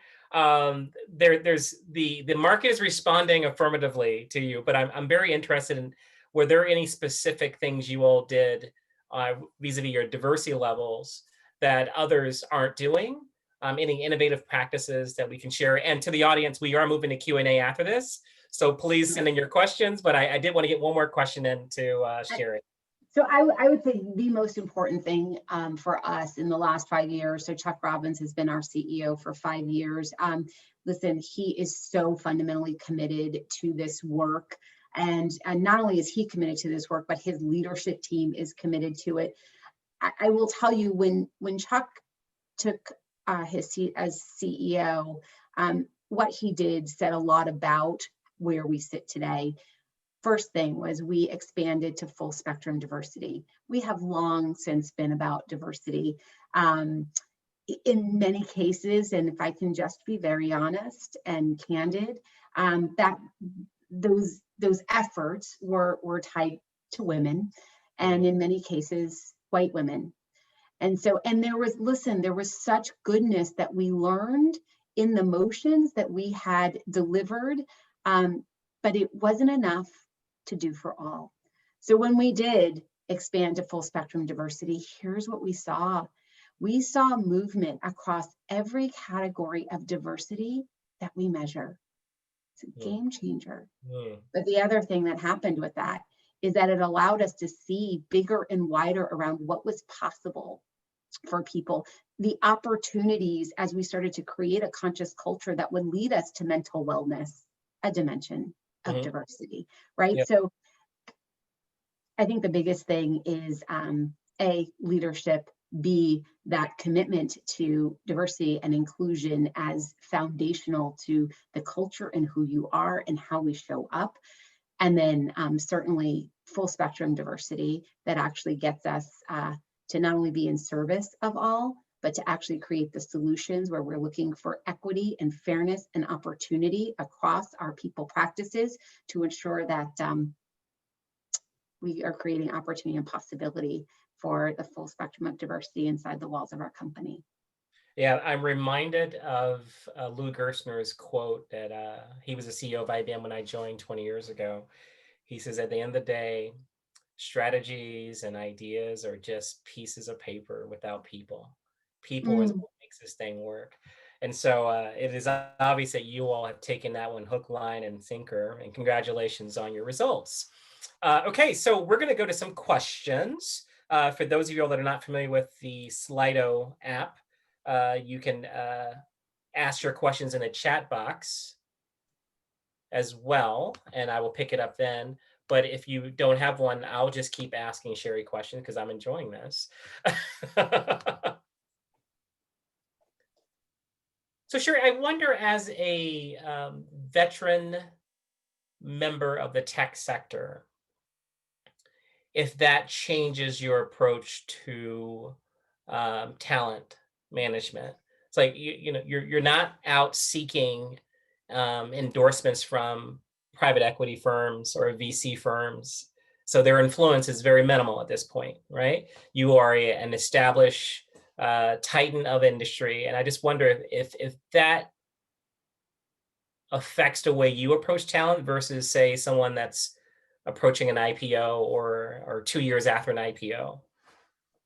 I have to tell you, I think what's going to be really fascinating as we think about the future of work is that the skill sets that we are looking for today are going to be different than what we'll be looking for in 6 months, a year, months from now. Like, the shelf life of skill sets is going to continue to need to evolve because it's going to get shorter and shorter. And adaptability is going to be kind of, I would say, the, I want to say killer application, if you will, but it is your ability to be adaptable is what is going to be required for long-term success in any one industry. Now, here's what's really beautiful about being adaptable. Cordell, you talked about your experience in Germany. And you talked about being in that moment and understanding that you weren't maybe as funny in German as you were in your native language. And you talked about you were there for a year? A year, yes. A year. And I'm sure your experience at the beginning versus your experience at the end was different. Oh, yes. You and adapt. Why? Did you adapt? You absolutely. You adapt and you thrive. It's the You adapt and you thrive.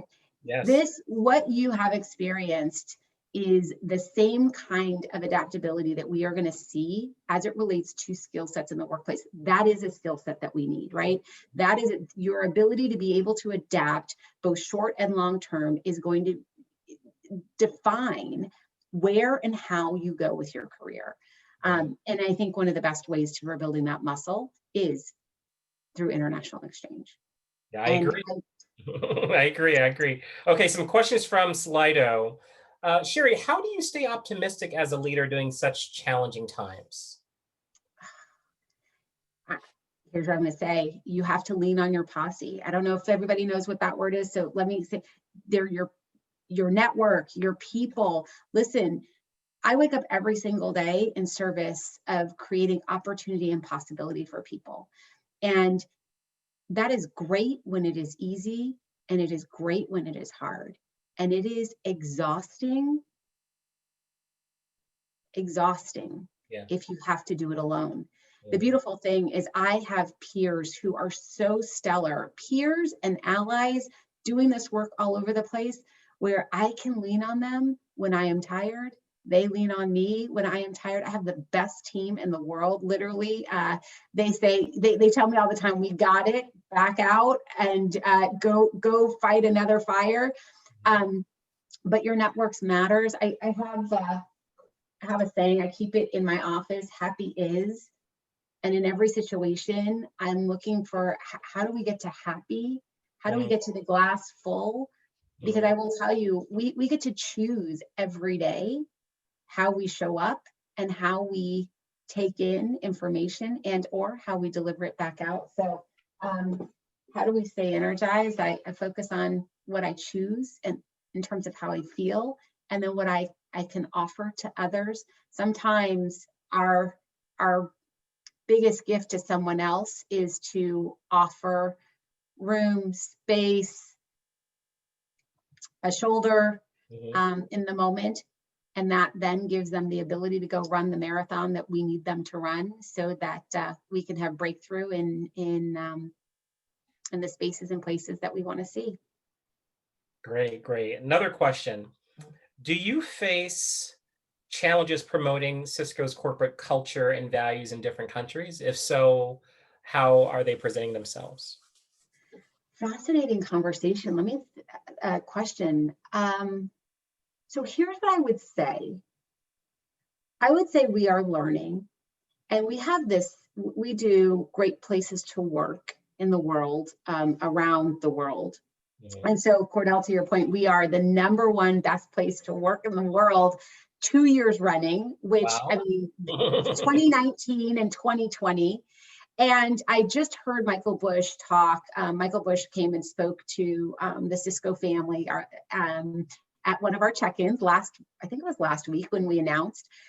And what he said was, you don't make the world's best list without being best in countries around the world. And so I will tell you, I think it's 5+ countries where we are #1 best place in those countries. And then we're in, I think, the top 5 to 10 in most of the places around the world. So, and don't quote me on that, I will get the stats and send them back to you. But to answer your question, I do think that is a signal, but not the only signal.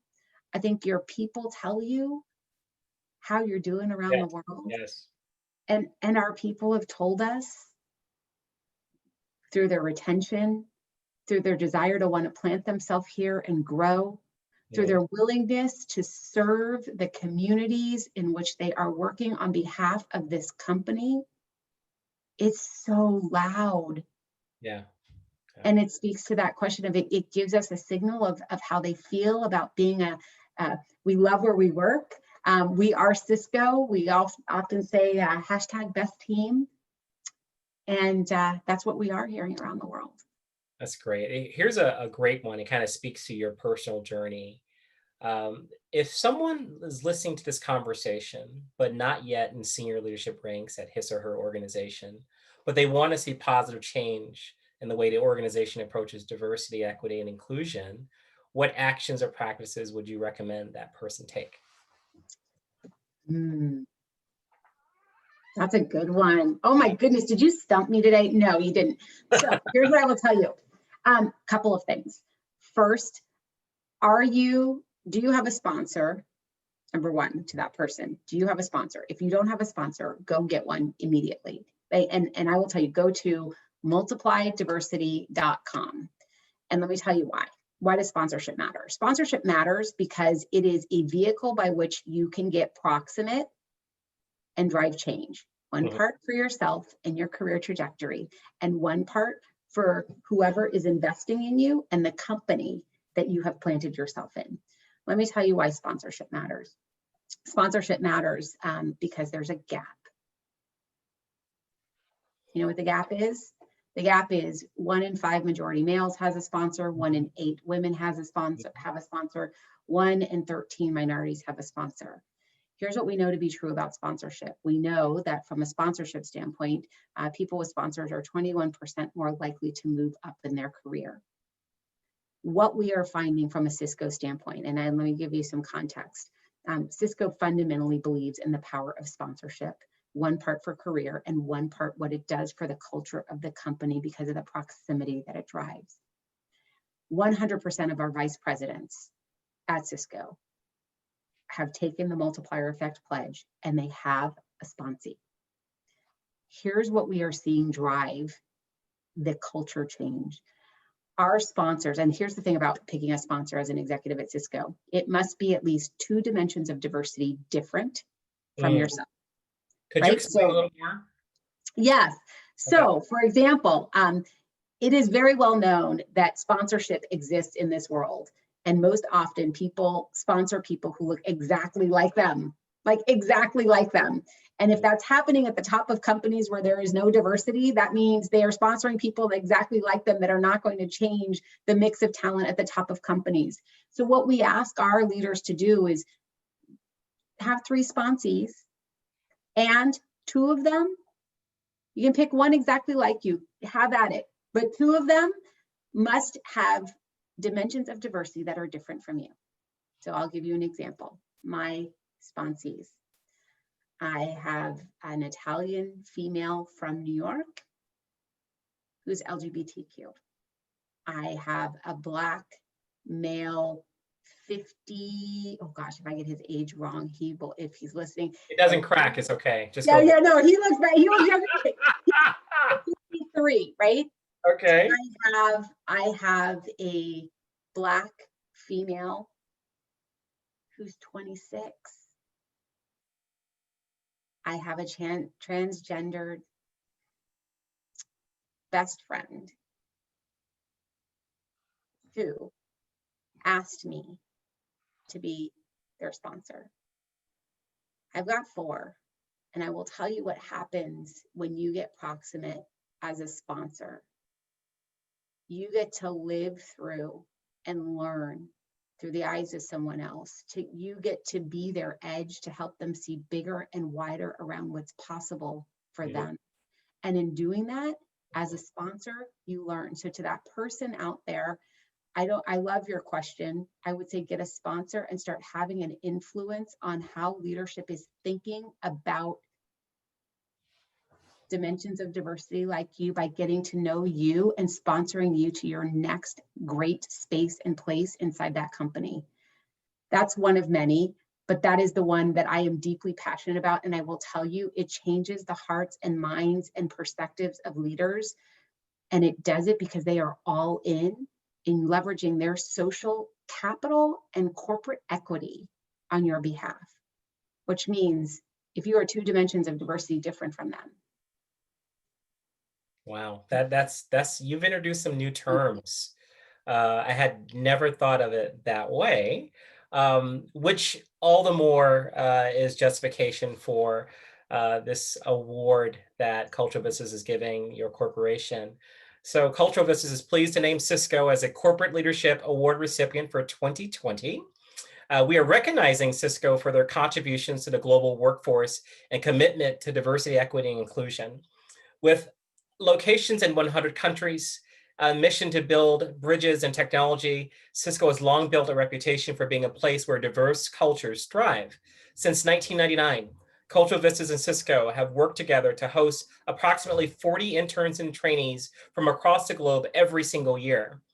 Through the cooperative education program with the University of Waterloo, Cisco has provided opportunities for hundreds of Canadian students to compete for international internships. They are, and I repeat, they are indeed the ideal corporate partner. They're bridge builders, and they have amazing people like Shari, Slate. Thank you so much, Shari.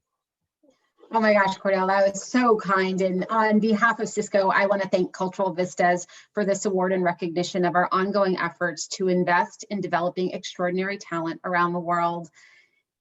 It is a great honor to receive recognition from an organization with a mission as powerful as Cultural Vistas.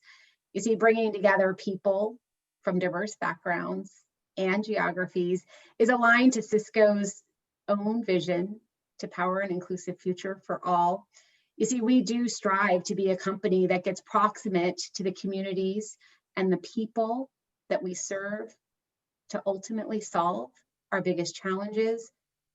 We strive to be one that believes in equity and fairness for all, one that sees all of our stakeholders and not just the majority, one that creates new possibilities for people inside and outside the walls of our company across the full spectrum of diversity.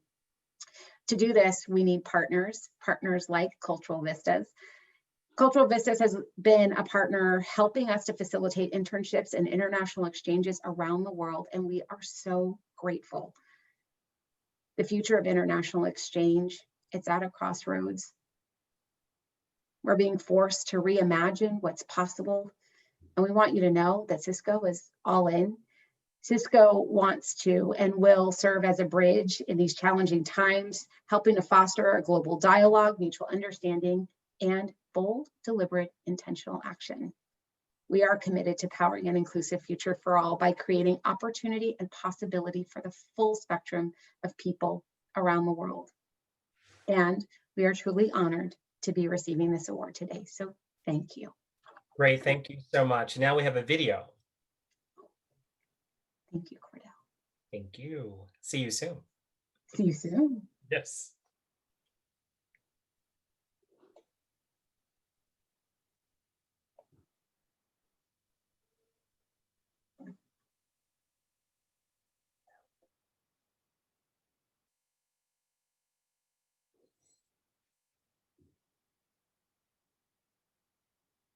Okay, we have some technical difficulties, but you know, it's to be expected in these digital galas. This is my fifth one since March, so very robust.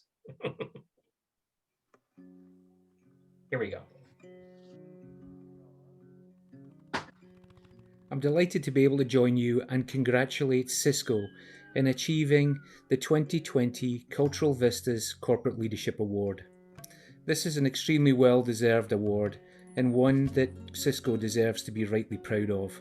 For over the past 20 years, they have been valued talent partners with us here at the University of Waterloo and have hired hundreds of co-op students into various work locations, different cultures, and also different environments within teams, enabling those students to participate in wonderful learning experiences on the various projects that they've been engaged with.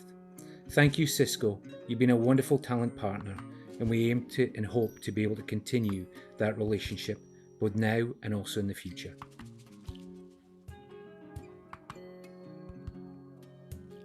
Hello, Cultural Vistas global community. I'm Puneet Sharma, and I'm the head of the AI Cardiovascular Research Group at Siemens Healthineers. Siemens Healthineers was honored to receive the 2019 Corporate Leadership Award, distinguishing us as a leader in providing meaningful international exchange opportunities in the field of healthcare. On behalf of Siemens Healthineers, we would like to congratulate this year's 2020 Corporate Leadership Award recipient, Cisco, who follows in our footsteps of advancing international collaboration and skill development through its work-based training programs for international talents. Congratulations, Cisco.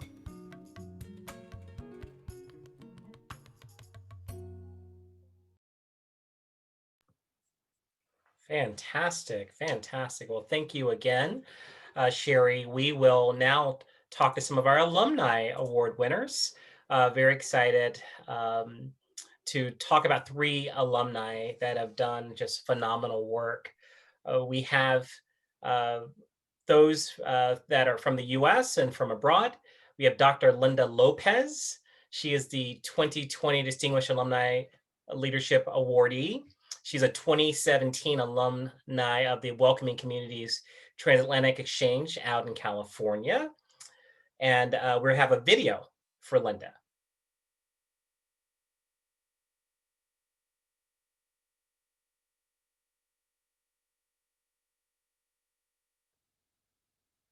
Well, I can keep going. I think I will. How about I introduce, okay, there we go. There.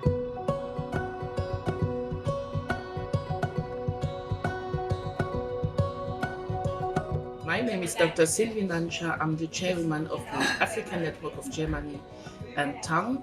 Linda Lopez and I met through the WCT program in the USA, and I felt very happy when she visited us in Germany.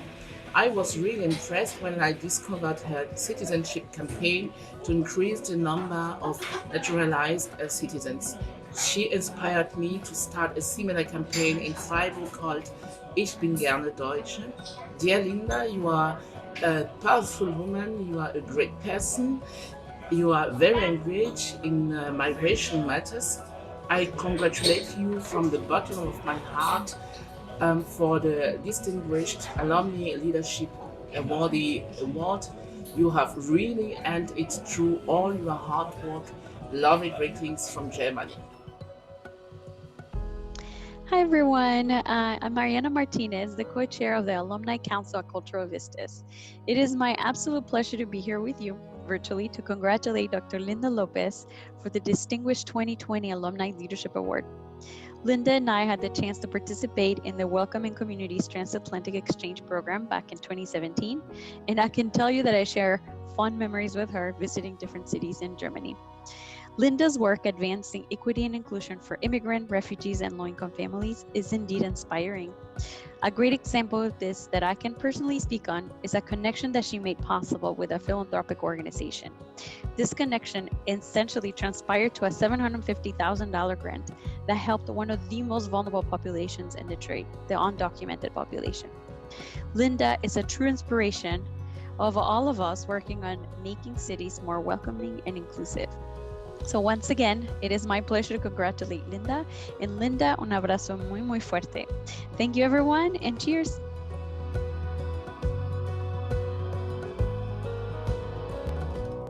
Great, thank you. We'll have brief remarks from Dr. Lopez. Thank you so much. Thank you so much, Cordell. That was so beautiful, the video. I remember meeting Sylvie in Germany. So first of all, I'm very humbled by this award. Thank you so much for this honor and recognition to the Cultural Vistas, for the Cultural Vistas Distinguished Alumni Award. As a child of immigrants, it's been my experience to learn firsthand what it's like to, build welcoming and inclusive communities. And as some of the speakers mentioned earlier, COVID-19 has really magnified some of the inequities that exist in our society.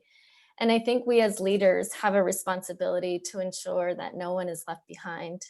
I've been inspired by the resilience and the sheer grit of refugees and migrants who I've met throughout the years, and I will continue to advocate for them. As Sylvie mentioned, I was part of the Transatlantic Welcoming Communities Transatlantic Exchange in Germany in 2017, and had the great opportunity to meet Syrian refugees who migrated to Germany at the time. And I was struck by the sheer resilience that these communities have and the sacrifices they've made to build a better life, in this case in Germany. I dedicate this award also to all the mothers who leave their home countries to build a better life for themselves and their children. My mother is an example of this sacrifice. She herself left Ecuador in the 1960s on her own to Los Angeles, California. And she is my hope and my inspiration for the work that I do each and every day. So thank you so much. I'm very humbled for this award. Thank you. Thank you, Linda. Congratulations again. Now we have Miss Sherry Altilano. She's a 2020 Alumni Impact Awardee and a 2015 alumna of the Young Southeast Asian Leadership Initiative, known as YSEALI, Generation Earth and Go NGO Conference. We have her congratulations video forthcoming.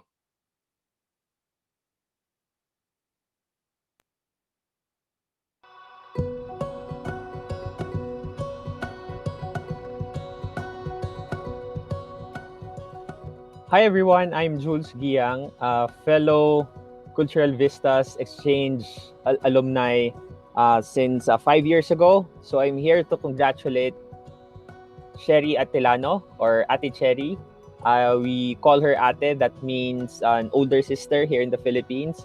So I met Ate Cherrie way back in 2015 through a YSEALI workshop in Cambodia that was organized by Cultural Vistas, and then many other activities after that. So Ate Cherrie is a person brimming with wisdom. So every time you talk to her, she will make sure that she would share tons of wisdom, of pieces of advice, and many other things. So it's a really joy to talk to her because I really learn a lot. And right now, Ate Cherrie, you're an awardee of this 2020 Alumni Impact from Cultural Vistas. So I wish to congratulate you because I know you really deserve it. Since then, you've been working really hard to make farming, as you say, humane and sexy, not only for the people in the agricultural sector, but also for the youth. And I think we are winning in terms of this sector because we really need to entice the youth sector and all other sectors to really appreciate the agriculture and to become part of this sector. So as your younger brother, I wish to congratulate you once again. And all regards to my friends there in Cultural Vista. See you soon. Hello everyone, my name is Lisma from Indonesia. I am an alumna of a program that Cultural Vistas administered in 2015, YSEALI Generation Earth. I would love to take this opportunity to congratulate my fellow alum, Cherrie Atilano of the Philippines, for being the 2020 Alumni Impact Awardee. I met Cherrie for the first time in YSEALI, and I know that she's contributed a lot in the sustainable farming and agriculture in the Philippines through her organization named AGREA. So I'm sure that she deserves this award. Once again, congratulations, Cherrie, the Filipina farmer.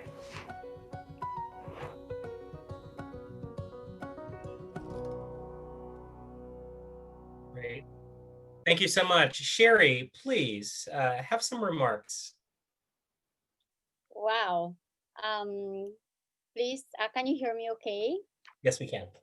Yeah, thank you so much everyone for this award. And I'm a bit emotional, seeing Jules and Lisma, whom I met because of Cultural Vistas, actually, especially Lisma, 5 years ago. And I really dedicate this award to all the farmers, especially the smallholder farmers who are working in the Philippines. We're working now with more than 20,000 farmers in the country. And, especially right now during this COVID-19 pandemic, where the prevalence of hunger and malnutrition is very, very high. It's doubling in number, 690 million of hungry people. And in 2030, we'll be reaching 890 million people, where the highest is in Asia, where I'm located and where our work is, and the fastest is in Africa. So I really dedicate this work that a lot of women and young people would be recognized in their contribution to the agriculture sector, as we have a global problem of aging farmers. And hopefully, the work that we do in the Philippines will not only inspire the Filipinos, but would really inspire the world. And through this work with and recognition from Cultural Vistas, hopefully it can intensify our voice, that it can reach every corner of the world, every hungry person in the world, and every malnourished children in the world will reach with it by our work and will inspire more people to also do what is, good for humanity, especially on food security, hunger, and malnutrition. So once again, thank you so much to my Cultural Vistas family. This is such an honor to be awarded together with other wonderful awardees. Congratulations also. Maraming salamat po from the Philippines. Thank you, Sherry. Thank you so much. Our third awardee winner is Mr. Isoa Nabainivalu. He's a 2020 Alumni Impact Awardee and a 2018 alumnus of the Young Pacific Leaders Program. We're going to play his video right now.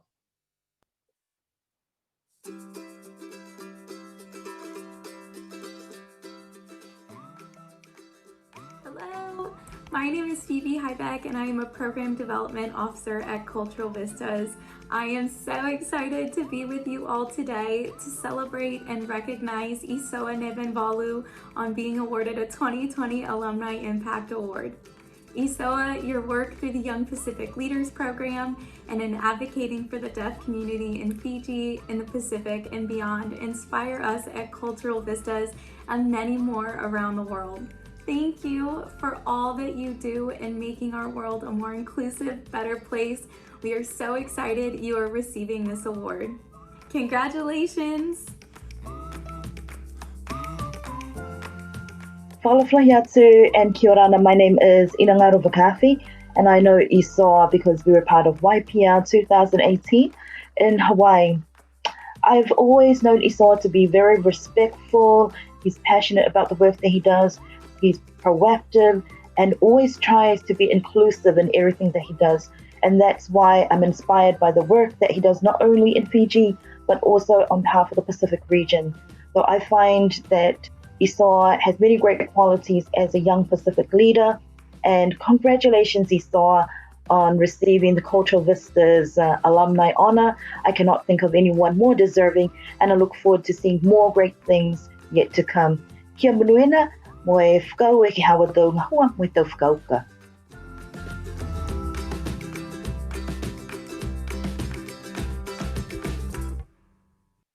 Great, great. Now, Isoa, and I neglected to mention his interpreter, Miss Saru, will join us for remarks.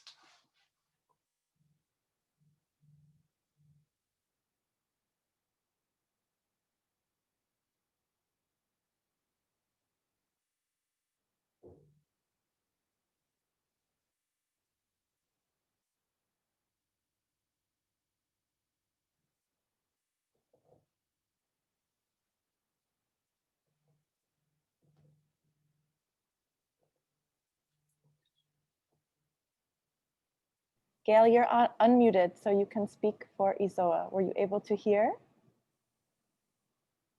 We don't hear you. Gail, can we try to restart your sound, please?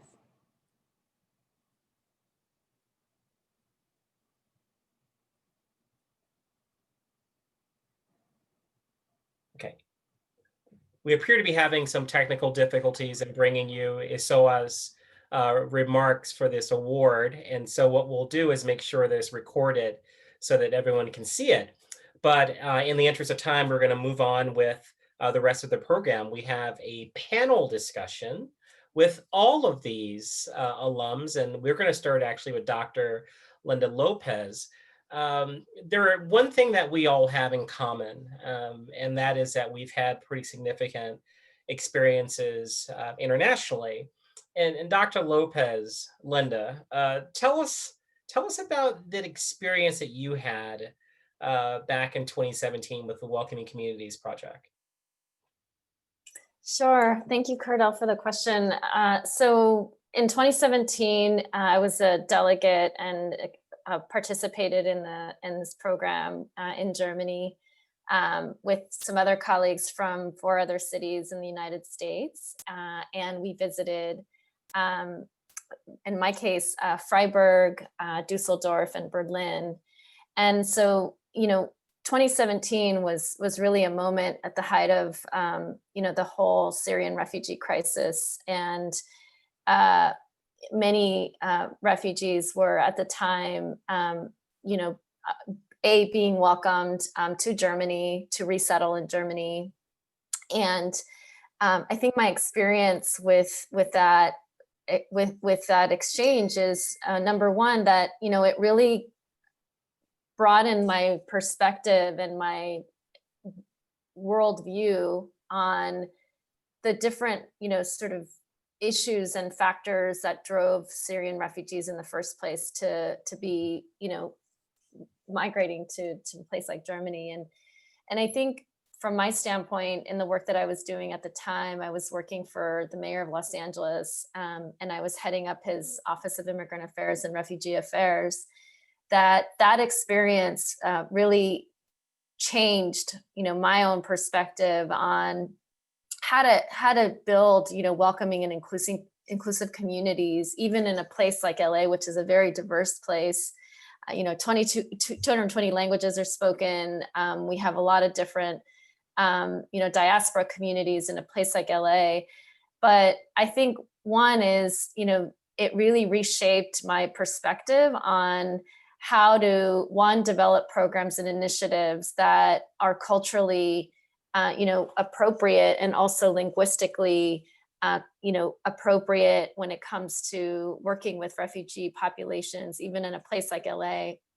And then second, I think the second observation from that experience is we learned a lot about how Germany in that moment was developing, you know, different structural systems and really transforming their service delivery models to ensure that, you know, refugees that were being integrated in different places around Germany had workforce opportunities, language opportunities, and really building, you know, these communities of you know, welcoming and inclusive communities. And I think that experience really transformed me in terms of my own sort of way of thinking about how to structure programs, how to structure initiatives, and how to really build out welcoming and inclusive communities, even in places like LA.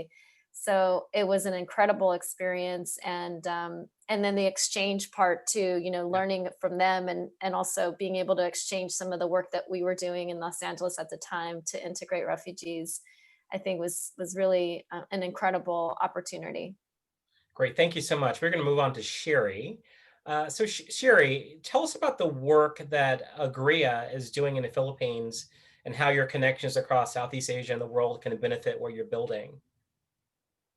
Well, thank you so much for that beautiful question.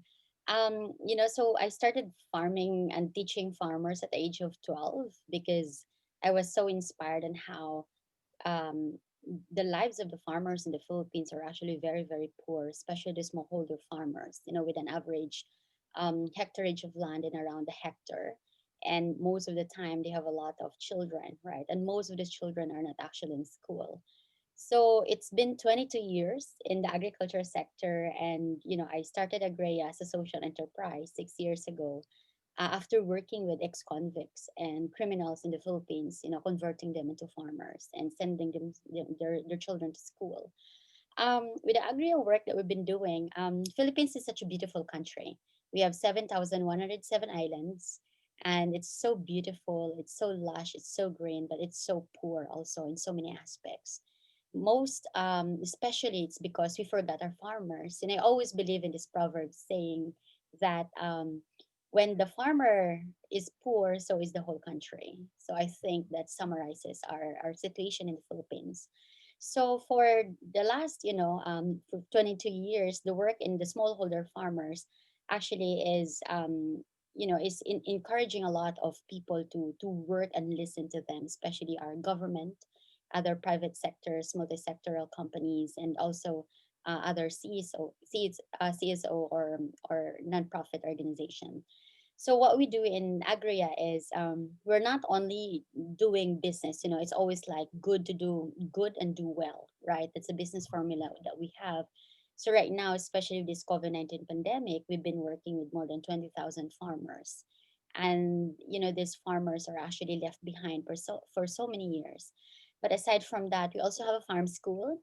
And this farm school that, I helped build since 3 years ago is actually one of the A-star farm schools in the Philippines that is recognized by the government. And right now, we're putting one more farm school, so completing like our 3 more farm schools in the country.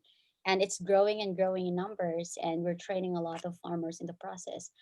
What's beautiful with our farm school is we teach farmers on capacity building, not only on values formation, why their importance in the nation building of this country, why their daily lives contributed to the GDP of this country. And we also teach them sustainable agricultural approaches and practices, but more importantly, teaching them financial literacy. And our farm school designs modules and training curriculums that it doesn't require you to read and write. We have a lot of farmers who don't know how to read and write, but they graduate from our farm school and they becoming an amazing agripreneurs in the process. But more than that, I think bulk of our work is also on women and the youth, because there's very little recognition on women in the agriculture sector. We're actually pushing a bill right now. I put up a nonprofit attached to AGREA, and we're pushing a bill in Congress on Magna Carta of women in agriculture sector, because there's so much disparity between the male farmer and a female farmer. Even if they're doing the same, the salary or the wage is totally different. And another work that we do is actually with the youth. I remember, I had a meeting way back with President Obama in in Malaysia, and I asked help on how to work with our youth, especially in war zone areas in the Philippines, because every time there's war, these youth are displaced, or they're threatened. So because of that, we actually work a lot with more than hundreds of youth in the Philippines, that now these youth leaders are actually reviving war zone areas to be farms. They launched this, farms, not firearms, right? And but aside from that, another amazing work that we actually did is with Brunei. We with the Sultan of Brunei, with also with the YSEALI, where Cultural Vistas is so active. We work a lot with Southeast Asia youth on agripreneurship, eco-friendly approaches to business, and also how to create more impact. Not only earning money, but also creating local impact. So it's becoming bigger and bigger, and hopefully we can replicate our work not only in Southeast Asia or in Asia, but hopefully we can reach other corners of the world, maybe through Cultural Vistas help by sharing culture. And I just want to share everyone that the first culture, I guess, is agriculture. Toiling the soil, toiling the land, and feeding people. Great, great. Thank you so much, Sherry. We're going to actually go to Isoa now to see if we can get his remarks from his award, and then we'll go right to the Q&A.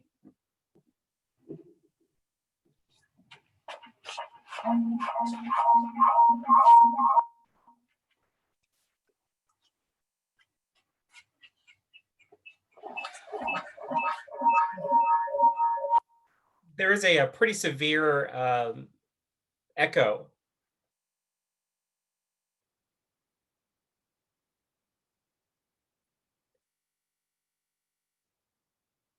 Well, Linda, I have a follow-up question for you. We'll give you a moment at Isoa, but Linda, I have a follow-up question.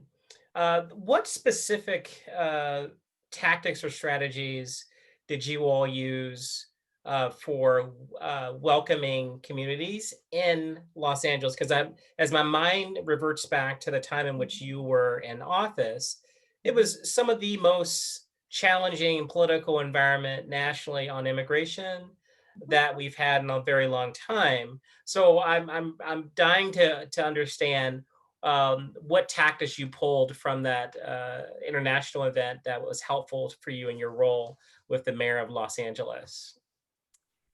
Yeah, no, that's a really great question, Cordell. I think that obviously, building welcoming, inclusive communities was definitely more doable under a federal administration that was more receptive to immigrants and refugees.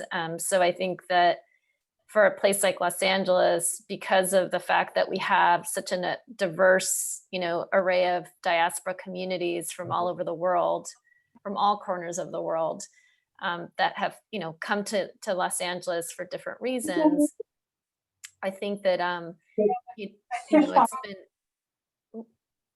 been for us, at least at the time, a lot of it in 2017 was very reactive and really about making sure that communities felt safe and that they weren't targeted because of their immigration status. So we did a lot of investing our strategy and our efforts to, making sure that communities that were, for example, undocumented in this country, who have children that, are US born citizen children and mixed status families, didn't feel like, they were fearful of government.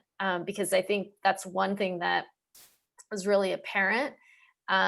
Just the sheer, level of anxiety and fear in communities, particularly immigrant and refugee communities, was something that we immediately had to deal with because it was a reality for many of them. And then there was a sense of like distrust of government because, they think, that government is sort of a bad actor.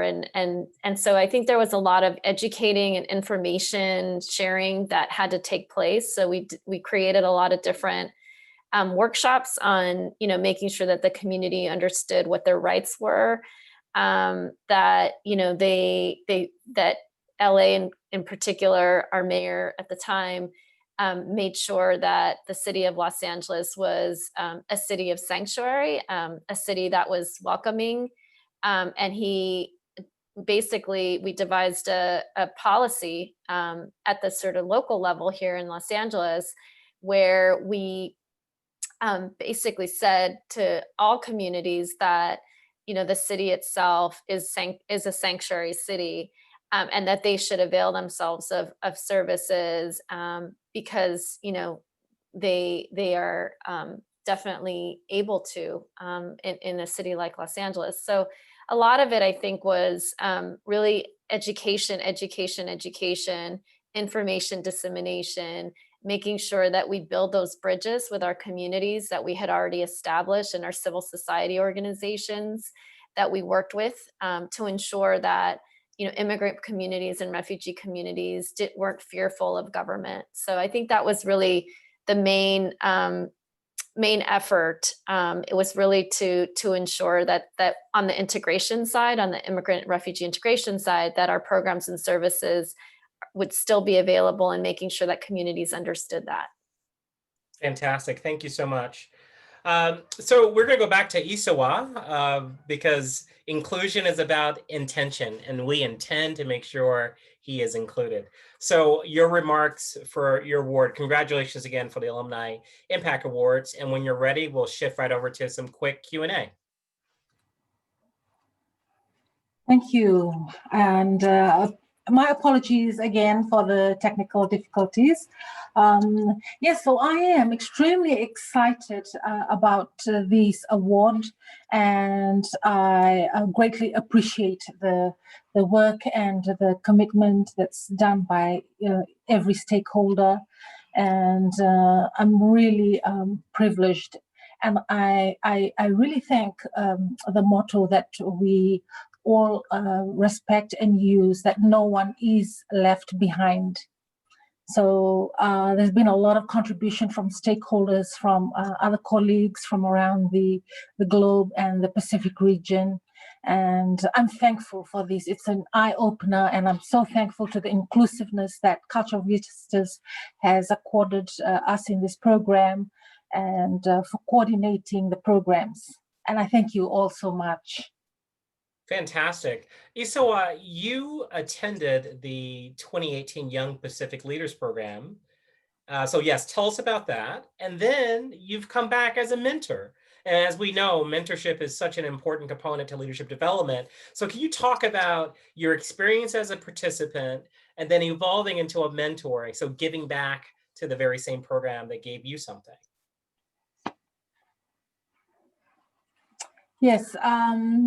For me, this was the first time I heard that a deaf person participated in this or was included in this program. It created a lot of impact on me personally, because I got to work with other hearing persons, colleagues, and peers from the region. We had the same visions and goals. We had our different directions, but we were we had the same goals, and we were traveling our own journeys. And this was really this created a lot of impact on me, because I came to see and respect it, and I also was able to practice the dynamics and the diversities that came within others, the other participants. And I also, we used like a twin track approach. I learned from my other colleagues, and they learned from me as well. So becoming a mentor after the Young Pacific Leaders Program was again an honor for me, because I had other deaf friends join in the program that year, and I was happy to share. And I not only mentored my deaf friends, but I also mentored other youths, young leaders of the Pacific. So this was a great opportunity for me to share what I had experienced, and also to learn from them, and even to provide an enabling environment that we can all work together. So in other areas of health, education, and inclusiveness. And we also, my core points would be from the Convention on the Rights of Persons with Disability, the Universal Declaration. So this was a great toolkit to use and to share with our other colleagues. And it was good to be sharing with them and also learning from them. Great. Now you noticed that we had technical difficulties as we were trying to connect, and we worked our ways through that. It happened fairly quickly, just showing some limits of the technology that we use every day in our new normal. And I wonder if you could express to us what, or in your mind, the most important thing that the global community could do to ensure inclusion of differently abled people around the world in our meetings, in our conferences, and our work.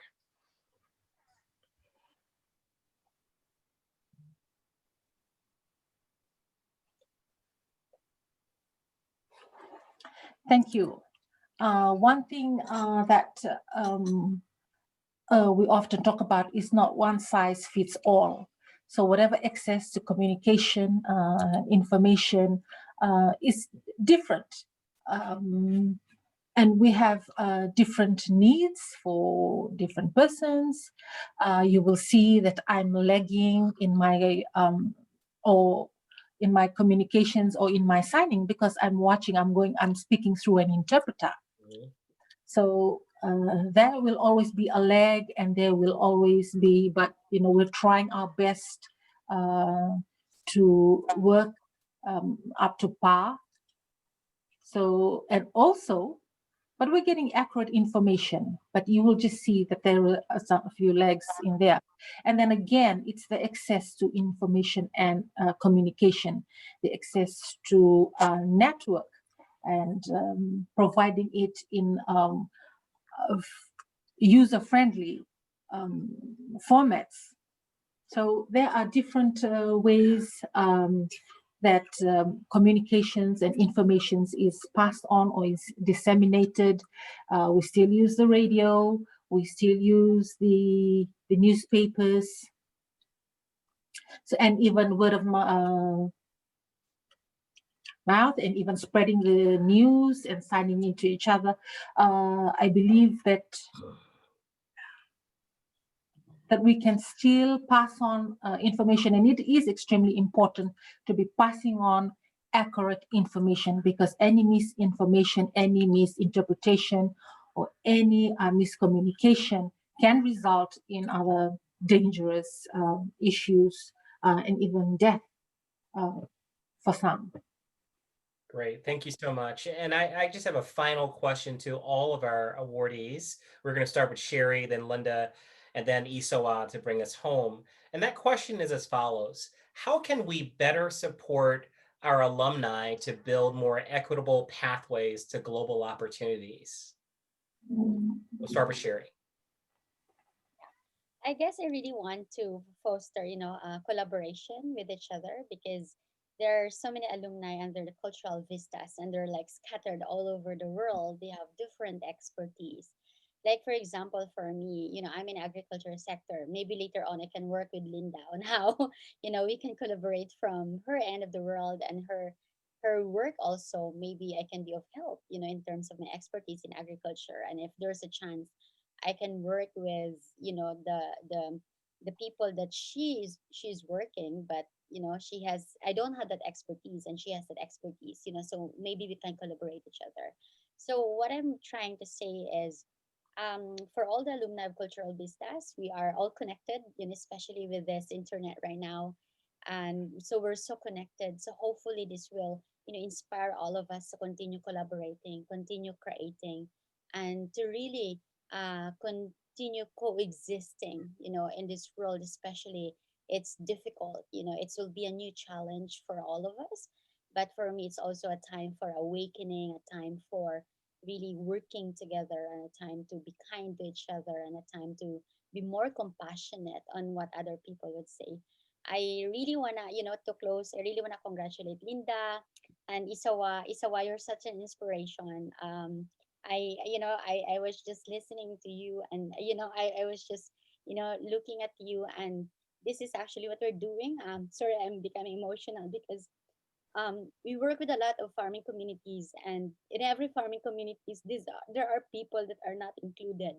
Most of the time, they're bullied because of their inefficiencies, and it's one of the things that we're actually addressing, because when we teach them in our farm school, they are the most effective people, you know, and because they feel always excluded. And the moment we give them opportunity, they really show off, and they really become more effective agent of change in their community. So thank you. You're actually, I did not expect. It's almost 3 a.m. in the Philippines, and I'm crying because of, you inspired me so much. And this is the beauty of Cultural Vistas, alumni inspiring each other. And for sure, because of this inspiration, we can definitely change the world to be better and bounce back better. Thank you. Thank you so much, Sherry. Linda? Oh, thank you so much, Sherry, for sharing that. Yeah, it's I think what's really inspiring about all of this work is that we, all of us as leaders, I think, are very much about, making an impact and making a good impact on the people that we serve. So I think there's this, I guess, calling to serve others. And I think that that's the value system that I strive for in my own personal leadership. And I think that, one of the things that was really, I guess for me, inspirational today was when Sherry was talking about also that you have to kind of pull people in your network, and that you have to be able to reach back in to really create more opportunities for people to collaborate. And I mean, I think just in my own, experience with Cultural Vistas, having reached back to Mariana, who's also an alumni who lives in Detroit and works for a council member there with this project that she mentioned during the video. To me, that was part of, reaching back into our network and being able to say, okay, I'm working with this foundation, this global foundation now, and we really want, to help people in Detroit, vulnerable people in Detroit. And it was like an immediate thing. I reached out to her and I said, hey, here's this opportunity to get some funding to really help people during this COVID-19 moment in humanitarian assistance and cash assistance. So I think it's just a matter of, connecting with the alumni network in a way that's both meaningful, but also impactful, and finding opportunities for that to happen. So to the extent that I think that, the Cultural Vistas Alumni Network can do more, networking, and I know that we're going to do that in a few minutes, but networking and also being able to, share, the work that each of us are doing to really have a positive impact on our society and positive impact on people. I think that would be one thing that I would, suggest or recommend to build out, this network that's obviously filled with incredible leaders, and just figuring out, how we can really come together around, some of our values and some of the ways that we lead and that we want to do what we want to do in the future. Great, thank you. Isoa, you have the last word. Again, the question is, how can we better support our alumni to build more equitable pathways to global opportunities?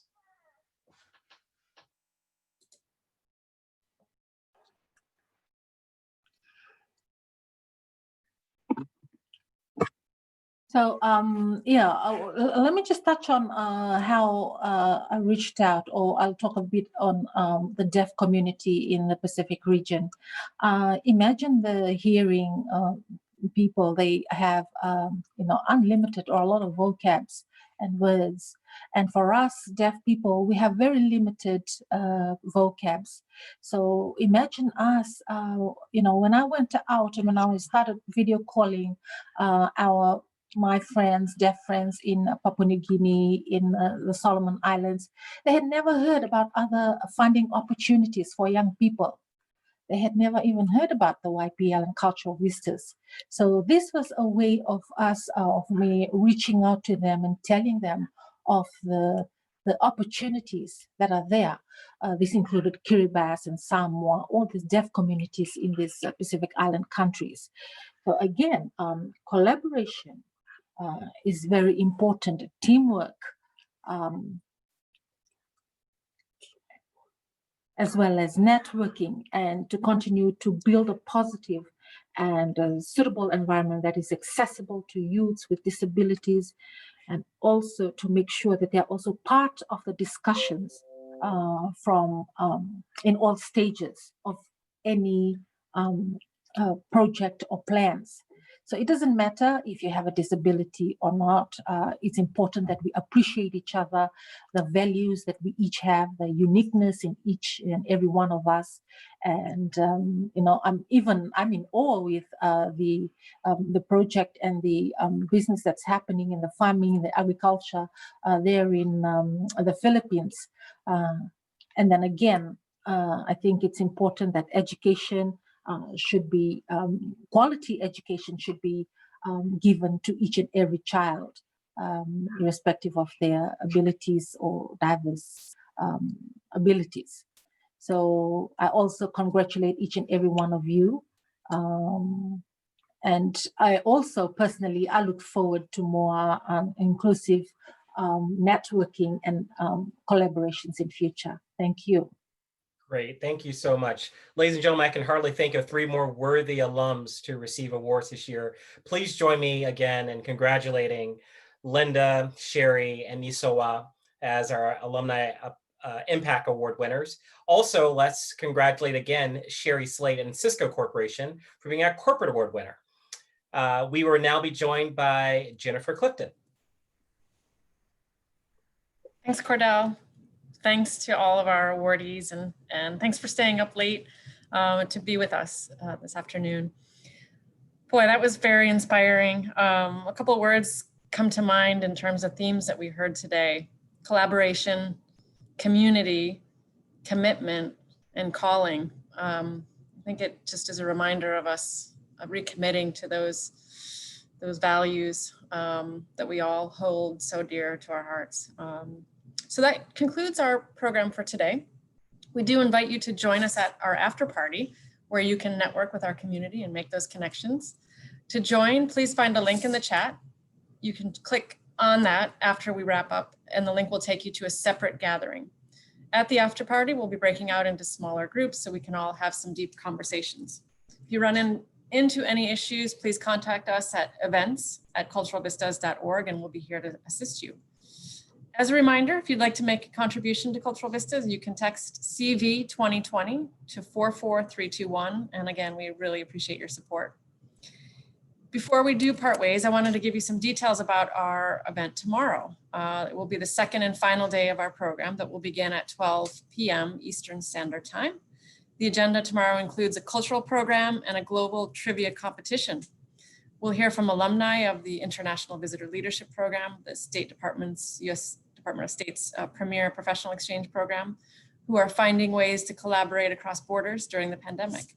Bring your appetite. We'll also be joined by Chef Bruce Barnes for a reflection on food and culture and a live cooking demonstration of seasonal pierogies. Finally, bring your trivia skills for the chance to win a grand prize ukulele from CF Martin Guitars. It's going to be a lot of fun, so I hope you take the time to join us. And again, you can follow the link in the chat to the after party. See you there. We have a video of a couple more of our alumni to share, but feel free to take a moment, stretch, get a glass of water, a cup of tea, and we will regroup at 2:45 in about 6 minutes. Thanks, everyone.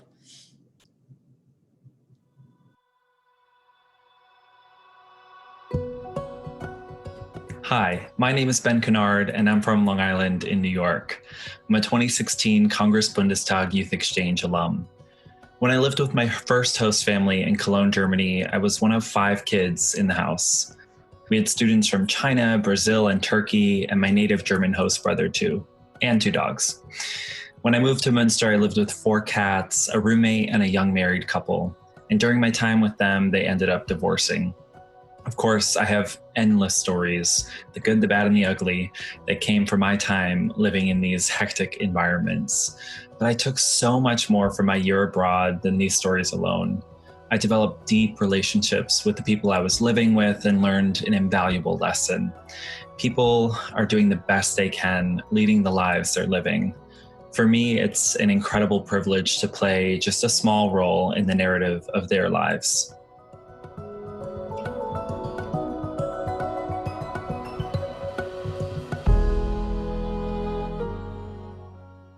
Hello, my name is Olga. I'm a Fulbright scholar and a social entrepreneur from Russia, currently studying community health promotion at the University of Arkansas. I believe in power of sports to unite people and to make change. And this is why I founded a project called Same Sport, which unites people with and without disabilities around sports to promote inclusion. And this summer, I had a great opportunity to study as an intern at the University of Tennessee at the Center for Sports, Peace and Society. And this was a great chance to meet people with same ideas, same passions, and exchange experience. I'm very grateful to the Cultural Vistas team and Musket team to make it happen. And I wish everyone to believe in themselves, believe in their dreams, and believe that we can be the change.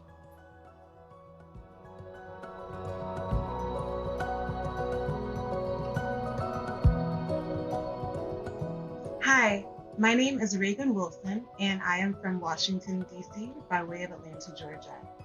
I graduated from Howard University in 2018. In 2017, I participated in the Cultural Vistas Fellowship, where I lived and worked in Bangalore, India for 2 months. And in 2019, through the beginning of 2020, I participated in the Congress Bundestag Youth Exchange for Young Professionals program, where I lived in Heidelberg and in Saarbrücken, Germany.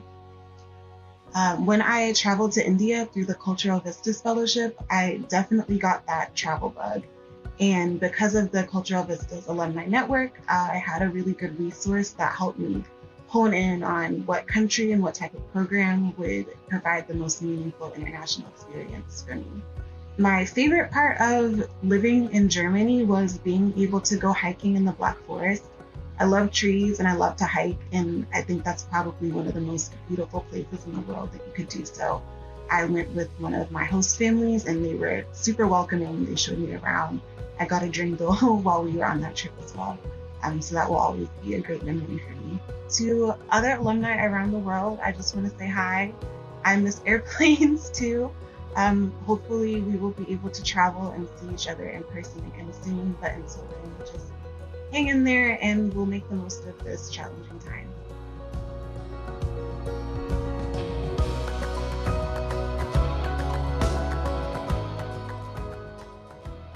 Hi, my name is Kaylin Patterson, and I'm an alumni of the 34th cohort of the Congress Bundestag Youth Exchange Program.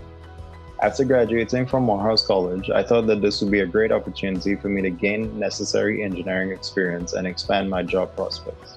I now work as an engineer at the United States Department of Defense. I recently took part in the Future of Work Day of Mentorship seminar, where I was able to mentor recently displaced program participants in ways that they can leverage their international experience and find jobs during this difficult time. I think that mentorship is an integral part of any success story because it allows you to learn from the experiences of others.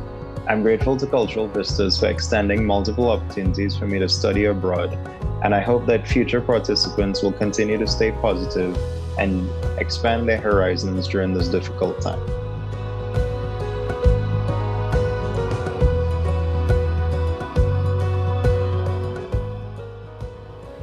Hi everyone, I'm Nami from South Korea and a 2020 participant of Korea West program.